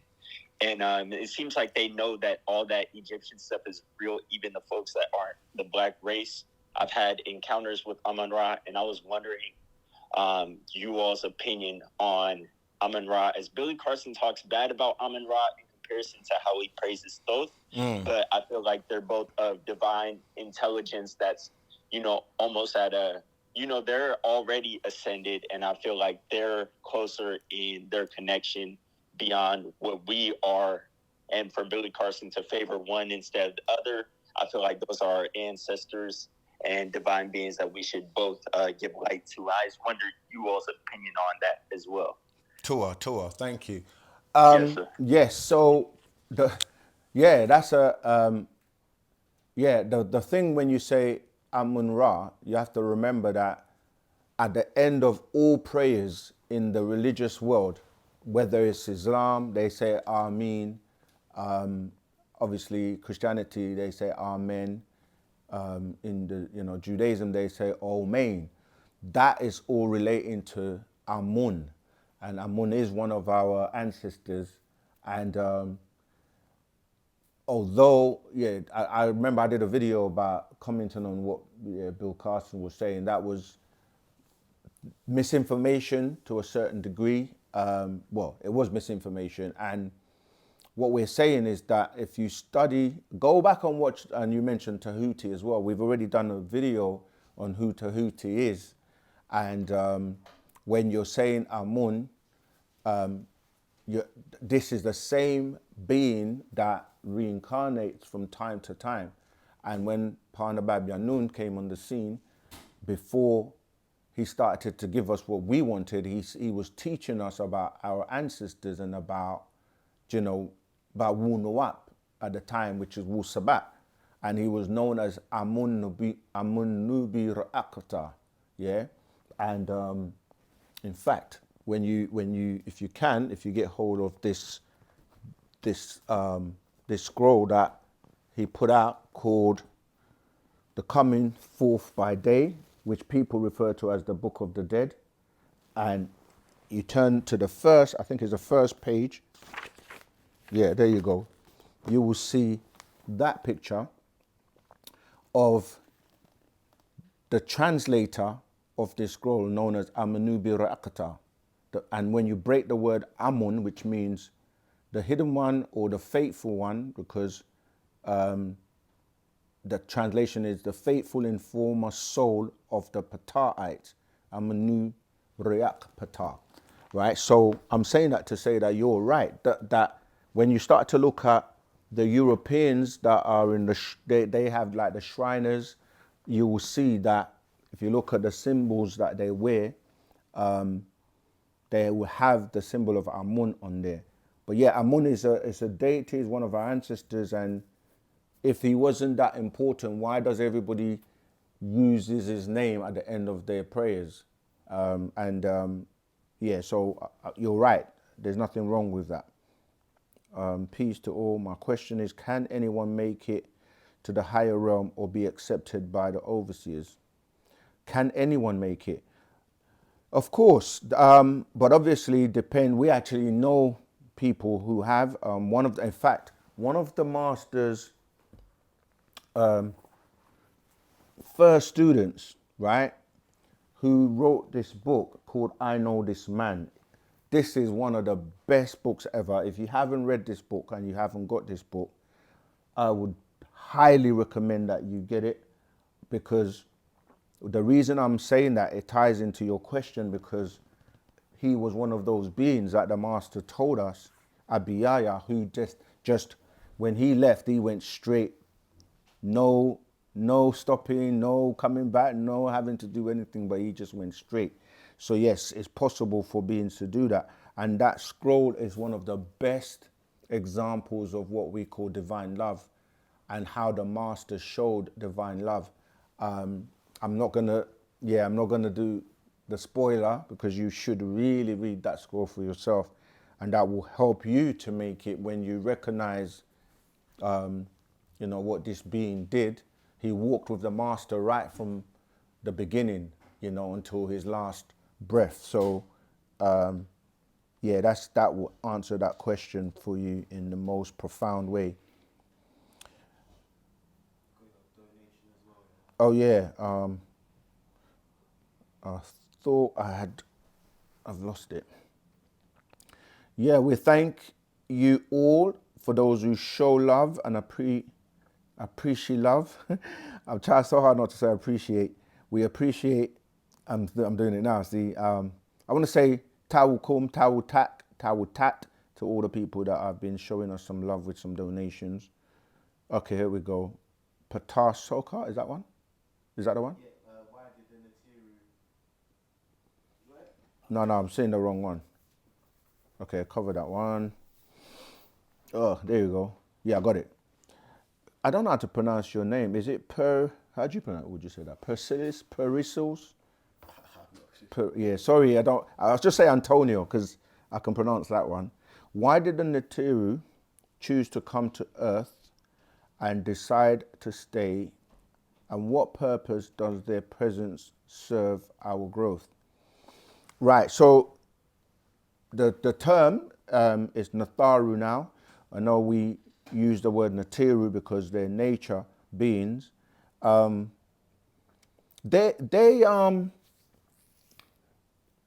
they're the creators of, I know this might sound crazy to some people, but they're like the creators of what we call planets, solar systems, galaxies. They solve problems, you know, universe, and their job is to keep order. And it's like if you were to be a scientist, and I'm trying to think of a good example, but basically they are natured beings, so they are part of nature. They grew with nature, and they continue to keep nature in check and what it's supposed to be. But then you have disagreeable entities that do the opposite. So let me just read the question again. Why did the Nataru us choose to come to Earth? Because we're actually everywhere, and Earth is also a school, a learning ground, somewhere where you it's like, yeah, it's like if you have a child, it's kind of like, yeah, I think this is a good example to try and explain it. It's like if you ask the question, why do you have children, or why did you have a child?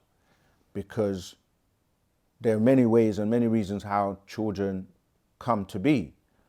But if you did it properly by way of nature, you will be bringing an entity or a being into this world to solve problems and to basically become a supreme being. And to do that, they will have to be taught properly and know from the get-go, from the jump, what they are supposed to do, what would they eat, how they live, what they listen to, what they're subjected to. So, and then they grow up, if they have been given the right outlook in life, they become, you know, a valuable member of society, and then they do great things, and they learn and they elevate and they move on.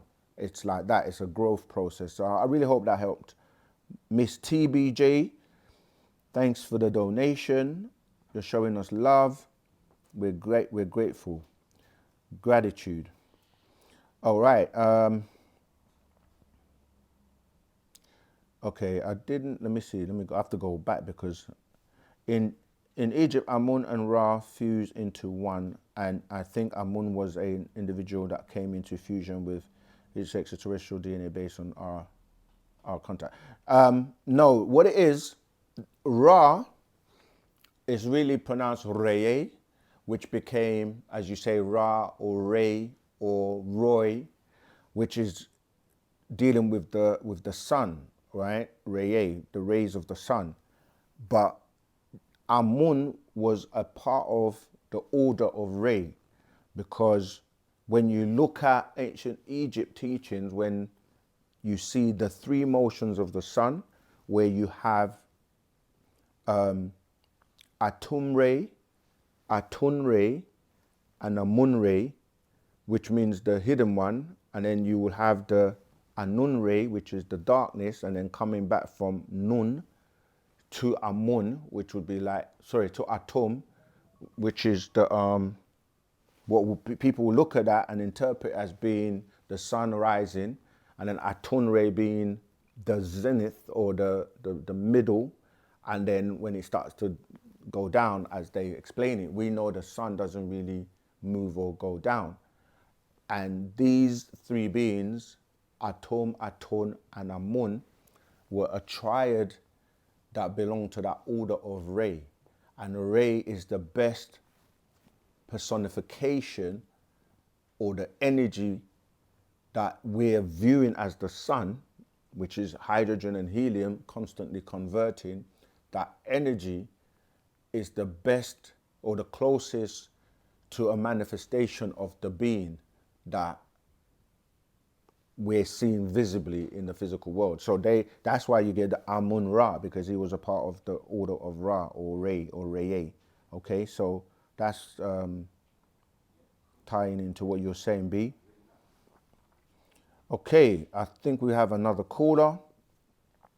So yes, if you could say your name, where you're calling from, and then ask your question, please. Yes, my name is Dorinda. I'm from California, and I just want to say thank you so much for all that you do. And I'm having a little confusion with the Hebrew Israelites. There's some, yeah, there's some talking to my family, and so I'm just wondering, were the Hebrew Israelites created later, or were they part of the original creation, the original man? So you broke up just at the last part. I just missed that last part. Were they part Sorry. of? No. Oh, you're breaking up. Okay. I heard the question. First of all, yeah. Thanks for your kind words, and we're just doing our best, and we'll keep on doing. We want to do this 24 hours a day if we can. But yeah, the Hebrew Israelites, unfortunately, it's dealing with religion, and we're saying come away from religion. And when you're saying Hebrew, that just kind of ties back into Abraham, the Abrahamic religions, because Abraham was the first person that was called a Hebrew from the word Ibri, which means to cross over. And we have books actually called 360 Questions to Ask the Hebrew Israelites and 360 Questions to Ask the Israeli Church that Panda Babyanun put out many years ago to show them that, you know, religion is not really our way, and it depends on which sect we're talking about as well, because the original of all religions is it's the original comes from Wu-Sabat, but it's been watered down because we never really had religion. We had animism, which was us recognizing who we were as products of nature, and we didn't worship anybody. We just knew and respected, you know, nature. So when we're saying Hebrew Israelite, Israeli Church, or any other denominations of religion, that is sixth ether, that is Abrahamic religions, and that's designed really to divide. Now, of course, people are going to start off somewhere. Like you might start off in Christianity, Islam, you know, Hebrew Israelite, whatever. But if you really want to elevate and know the truth, then you have to graduate onto Wu-Sabat. So yeah, when you say original man, I'm not entirely sure who you think is the original man, because you have gods before man and mankind. Well, I was talking about like the original people on the planet before all of the other stuff happened. They were saying that the original man is the brown and black indigenous man, and they are Hebrew Israelites. So I was like, I've been listening to Wu-Sabat, and I was like, I never heard them say that before. They're not. But the thing is, if you go into religion, yes, originals is gonna be the black man anyway, regardless. But what we're saying is, when you use the term black man, that can be confusing because you have the East Indian that is considered black, and we're not really black. We're brown, if anything, but we go beyond people, places, and things to, you know, the Nataru, who are our ancestors that come from beyond the stars in, you know, Orion and Sirius. So, are you in our Telegram group, Dorinda? Yes, I am. Yes, I am. Okay, cool. Because I do have just one more question. Sure, go ahead. When it comes to the altar, and do you make offerings like fruit or whatever food? No, I mean, you can not that you have to, but nothing of a sinister nature. Nothing like, as I was saying, to do with killings or like blood or anything like that. But yes, in terms of you can, but more like you say, veg and fruit and things like that if you want. Yeah, but you don't need to. I don't need to. Okay, but I was always confused as to, do I discard the food or eat the food after the, you know, you can eat offering? it. Oh, okay. Yeah, all right. Because they're not really, they're not eating the physical fruit or whatever you put. Right. So it's more of a, you know, a gesture and an energy. libation, as some people, would pour. But yeah, but we don't really do anything that, because people start to then take it to different extremes when you say, you say that. So people start doing things that we don't do. So we're just mindful. But if you're in the Telegram group, we'll send you the exact kind of like process and list in terms of what rituals we have and what you should do. Okay, thank you. You're most welcome. All right, bye-bye. Bye. Wadu. Okay, wow, 9 o'clock already. So if you haven't got your questions in, we've got like 29 minutes. Okay, I'm sure I saw something else come in. I remember reading, Thoth's ship was under the Great Pyramid or Sphinx and can be activated at the right time. What is the goal with that?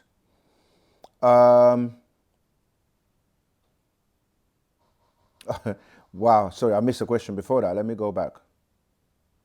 What religion or lifestyle are you following? Is there a book or any literature I can follow along with? This is from Cash Peden, I think. We're not a religion. The lifestyle is Wu-Sabat, or our culture is Wu-Sabat. Join the Telegram group and you will learn more. And there are over 1,000 books, because you're asking about literature. And people, I think, have posted some links for you already. So yeah, check those out. You've mentioned many times anomalies happen in the 4th generation. Can you elaborate on that, please? Yes, so the master teacher put out the most famous book known as The Man from Planet Risk, where he was explaining about genetics and hereditary. And the European that is most famous for the study in terms of genetics is Gregor Mendel, right? You can Google and research this. And he studied genetics, and genetics deal with offspring. This is why, the books of the Bible, for example, the first book is called Genesis, even though that's a mistranslation from the Hebrew of Bereshith, which means recreation, to reconstruct. But the impression that it gives is that this is the beginning or the first time. When you look at the word gen, it's the same root word where you get the word genes from. Genes, genetics. And the secret in that word Genesis is that it's a copy from the books from ancient Egypt. So you hear genealogy or the gens or the genetics of Isis, because Isis, who we really call Ashtat or Arashtat, which became Isis in Greek, is the person that gave birth to the character that they've plagiarized into Jesus, which is really dealing with Hara or Ha or Hiru or Haru, which becomes Horus. And then that's the mother and son, which becomes the Black Madonna. But then their father is, or his father and her husband is who we call Asaru, or people say Asa, which becomes Osiris in the Greek.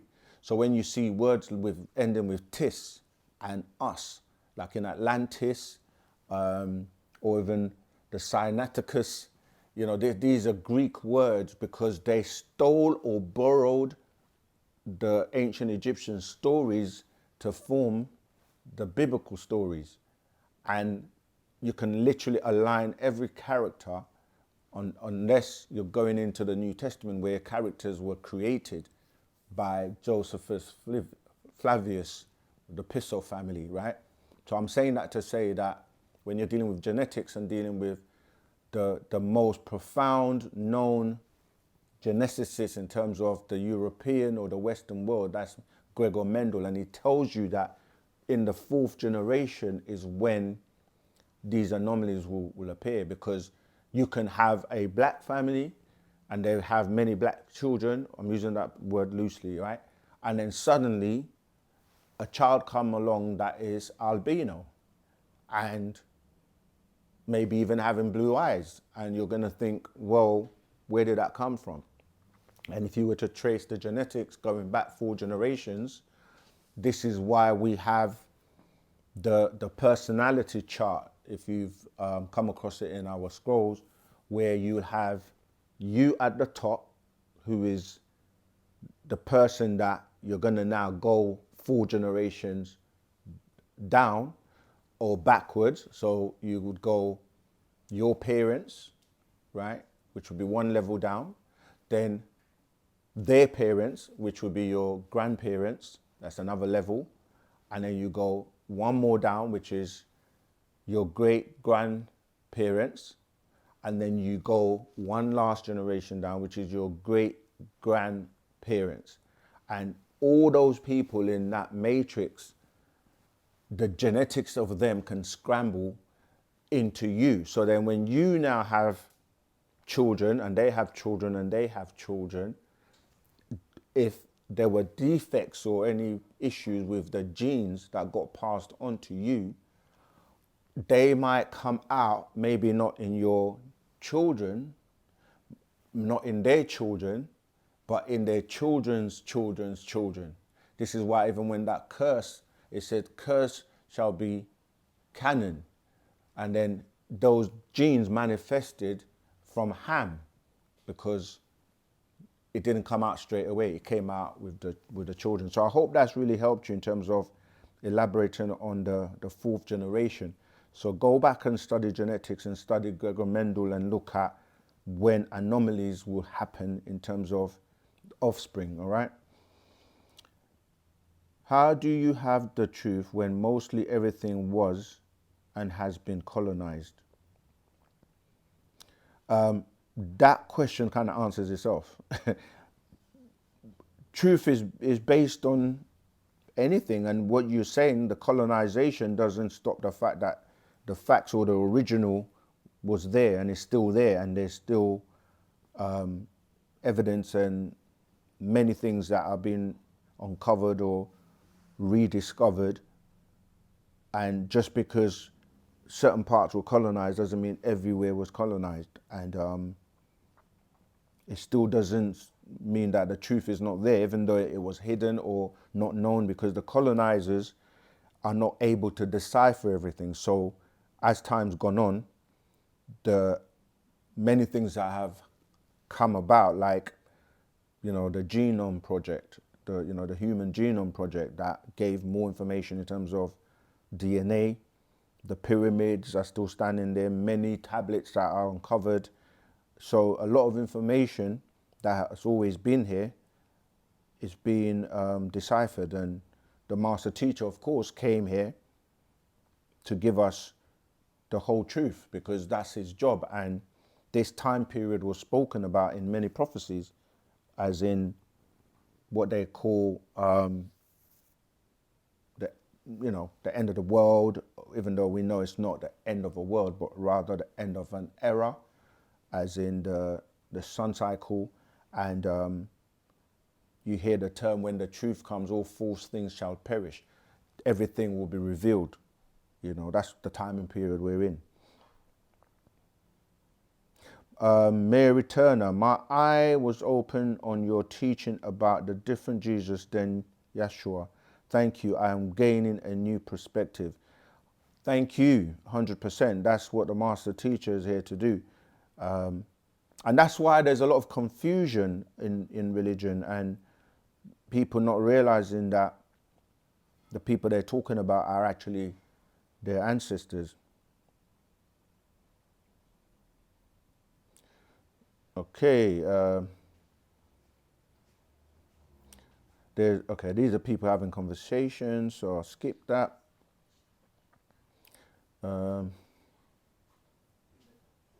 Yep, they put everything in our faces. It's called hidden in plain sight. Have we got another call? No, not yet. Okay, let me carry on with the chat then.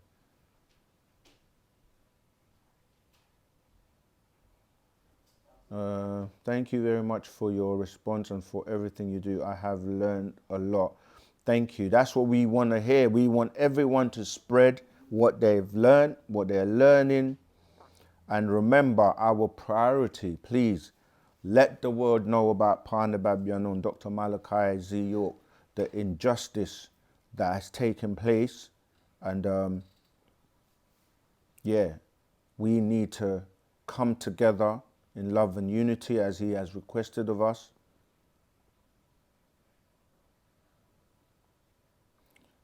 I'm trying to see what Dark is saying.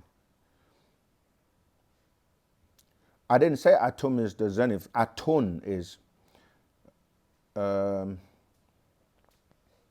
don't know. Sometimes people are just having conversations, so I have to sift through to see the questions. Yeah, of course, you can always, if you're new, film yourself asking 3 questions and send it in to us. I'm sure you've seen some of the ones on YouTube already on OSM Vision. You can send your recording of your 3 questions to osmvision.wetransfer.com and we'll answer those for you. So the live will be ending soon. So if you haven't got your question in, make sure that you join our Telegram group.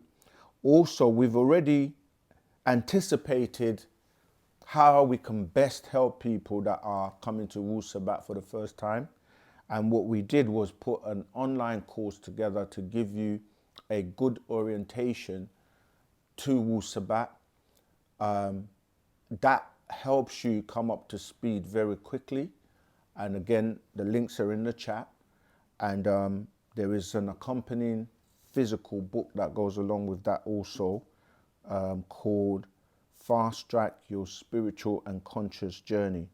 And that will help you to, you know, quickly, you know, like when you first start, when you go to university or something and it's just like overwhelmed with all the classes, you have to do all the books, you have to study all the assignments and the projects and everything you have to do. And, you know, you need some way of, or even when you start a new job, you know, you might be like, this department and that department, and you got to do this and you got to do that, and you're just like overwhelmed. So you get an orientation where somebody that guides you and walks you through and say, get you settled so you're not, like I said, you're not overwhelmed, you're not panicking, you know what you're doing, and you settle in nicely. So that's what we've done with the online course, which helps people to kind of get their mind right quickly, catch up, and then they can progress in terms of, you know, what direction next. Jasmine Price, hello Saken, love everything you do. Thank you. I listen to you daily. Really? Oh wow, that's amazing. It's such an honor that we're able to share this. And this is Panabab Yanun's information, and we have to constantly remember to be humble and to give praise to him, because without him we wouldn't be doing this. What do you think about the ice wall? Does that mean Earth is flat? No, the Earth is not flat. And the ice wall we did a video about as well, and I was actually saying that we shared some new information from the master teacher, because we do get updates, and he was explaining that, which we've covered before, that the extraterrestrials, I wonder if I can actually, let me see if I can find it and just read that little piece for you, if I can find it quickly. But join the Telegram group. That's one of the ways to stay up to date. Join OSM Vision, subscribe, because things are happening in real time, you know. I forgot to mention to my brother, and I think the sister was calling from LA, you know, the fires that are going on in Los Angeles. A lot of things are taking place. We're living in a very unpredictable times with the wars and everything going on. And but anyway, to answer your question, while I'm looking for this, is you have extraterrestrials that have been residing there for a very long time, and oh, I'm looking in the wrong place. And these extraterrestrials are now starting to basically show themselves. All right. And I found it.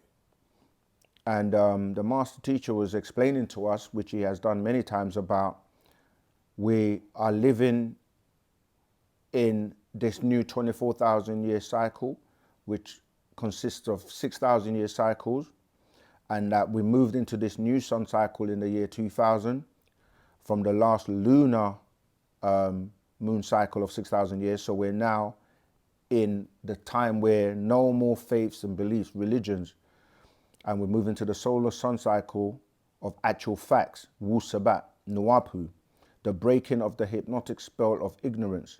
So the aliens that you started to see recently from 2024, more prominently, were looking for the 24th elder, which is Panababianun.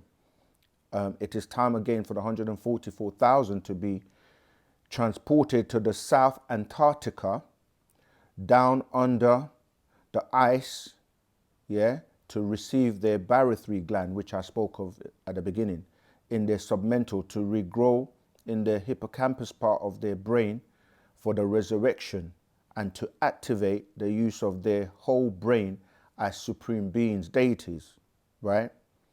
Under the ice, there we have a great city. It's called Egg Island.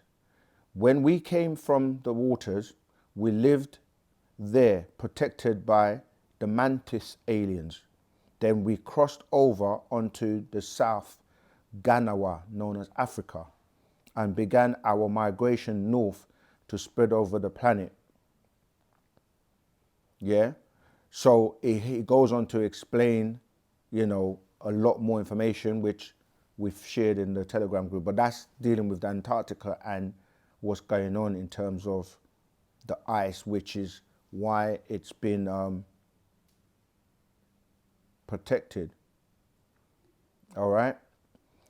Okay, let's keep going. We've got about 12 minutes left.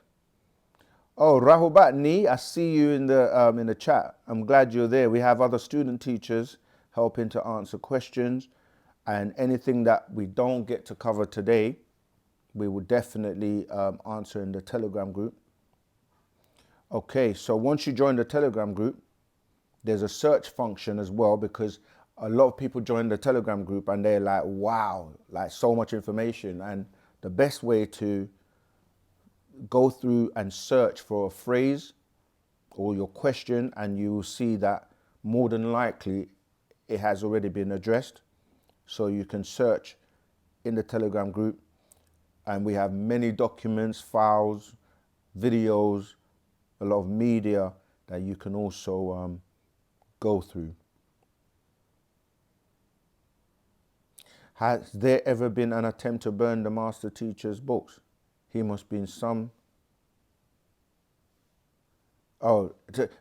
many people have, but obviously he's been teaching for over 50 years. The world knows about Wu-Sabat. Wu-Sabat is out there, and you know, this cannot be extinguished. This is the future. He's been telling us about the future for a very long time. So, and the thing is that the books are not the issue. This is where people get caught up, like people put the Quran at the highest shelf in their bookshelves and say it's all holy, and the Bible and things like that. It's not about the books, it's about the knowledge in the books and the message.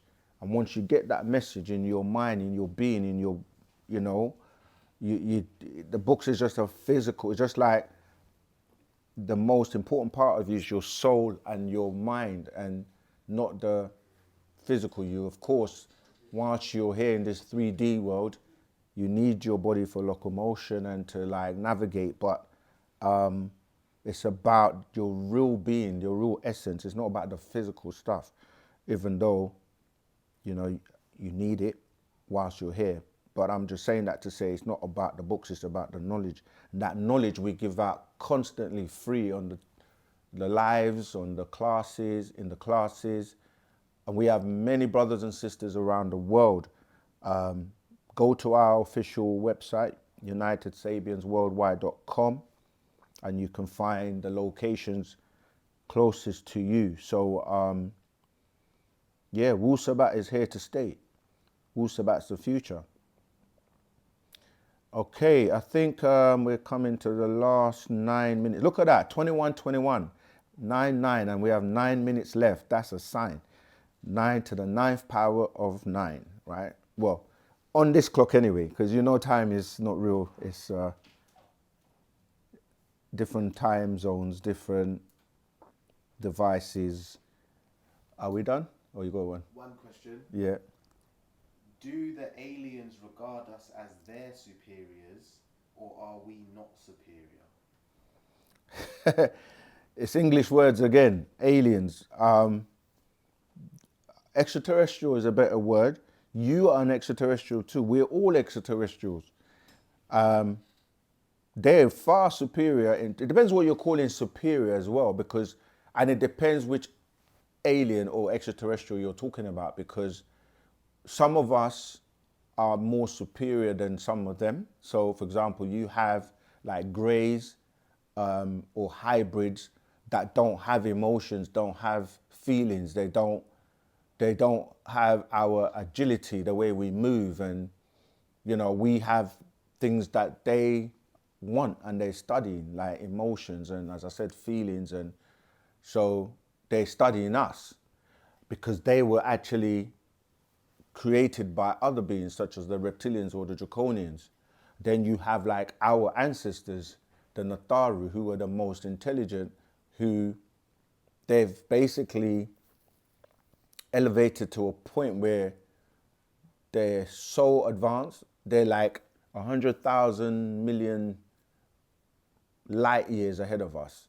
And they look at us as very primitive, and they have their barothry gland, for example, and they use their entire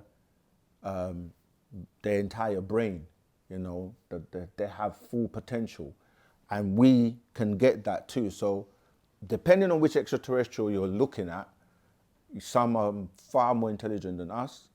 And there are extraterrestrials that are insects that are more smarter than us, ants, bees. So yeah, it's a matter of perspective on what you're calling superior, because a lot of people have a superiority complex as well when they think they're superior, but they're not. So for example, we look down on the ants, literally, but they're more smarter and work together in harmony than we do. So even, this is another thing, bacteria, what you might call, you know, like people will get a cancer or get some kind of disease, and the bacteria is more intelligent than them. Because if it wasn't, how can it kill you and you can't find a way to cure yourself? So yes, it's a matter of perspective in terms of being superior. Okay, let's see what else we've got so we can Okay, cover that. Oh, I saw a question that I wanted to answer, but I got distracted. Let me see if I can find it.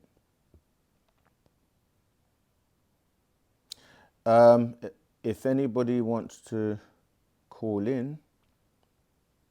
Okay, David Watson, that's a good question. Can you define truth? What is truth? What, in a sense, what determines truth? Truth is evidence, yeah?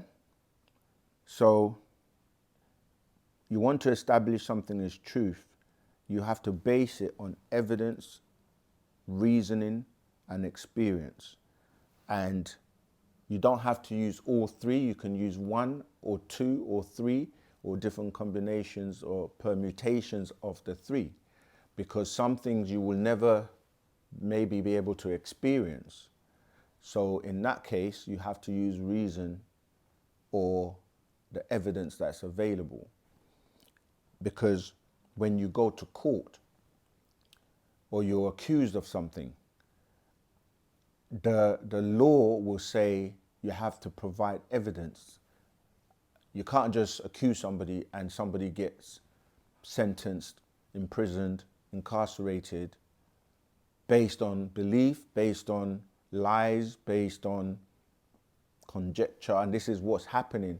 Many people are incarcerated due to injustice because of someone accusing them and that they don't provide the evidence. And it all also ties into racism. And, you know, some people have an ulterior motive. And so, yes, when you say truth, truth is based on without a shadow of a doubt. So when you go to court, you say, I swear to tell the truth, the whole truth, and nothing but the truth. You see? But people can tell half-truths, not the whole truth. And they can mix it with lies. So you say things like, in lies the truth. So it's a contradiction. It's like also saying science fiction. The science part is dealing with proving things, facts, substantiating things. Then you add fiction to it, which throws it off. It's like fiction is based on lies. So how can you say something is science fiction? Because now you're mixing up truth with falsehood, whereas science deals with facts. It may be that it's the facts for now. That's the difference between facts and actual facts. Our scrolls are called actual fact. The difference between a fact and an actual fact is that the actual fact is current right now. And you may have a fact that may have been considered a fact based on the knowledge available at the time. And as intelligence and developments and technology that gives you more information, something that was a fact previously may become obsolete and it's no longer a fact. So you have to constantly deal with current facts, facts that are facts right now, you see. So that's the difference between facts and actual facts. Example, many years ago, people thought that the world was flat. And people used to say, you're going to fall off. And coincidentally, with all the technology, with all the knowledge and, you know, more technology and things being discovered that give more information, today you've got people still coming back around to say the world is flat. And when you break it down using evidence, reason and experience, you can debunk it so easily. Because if you're using words, tones, especially English, then you have to say, what does that word mean? If you call something flat and we say the definition of something flat is flat, then you can't say the world is flat. And then you have to say, what is the world? What are you calling the world? Do you mean the planet? And within the planet, you have what you're calling soil or earth. And you have mountains, which are not flat. You have seas, you have clouds, you see. So I know I'm going in a bit, but I'm just saying that to say that if you then use facts and evidence and what's been discovered and proven, then that's how you come to the consensus of the truth. We've run out of time again. So if you didn't get your question answered, you can either film yourself asking those 3 important questions to you and submit them to osmvision.wetransfer.com or join our Telegram group. You can ask your questions there. We have many student teachers and, you know, we will answer your question, or tune back in again to one of our live classes, which is on Saturday, GMT, UK time, 7 p.m. Every Saturday we have a class. And of course, you can always tune back in next week to OSM Vision, Ask Us Anything Live. So I want to thank everyone for your questions, for participating, for joining us today. Without you, there will be no us. And this is ongoing. So let's spread Wu-Sabat. Let's spread love and unity.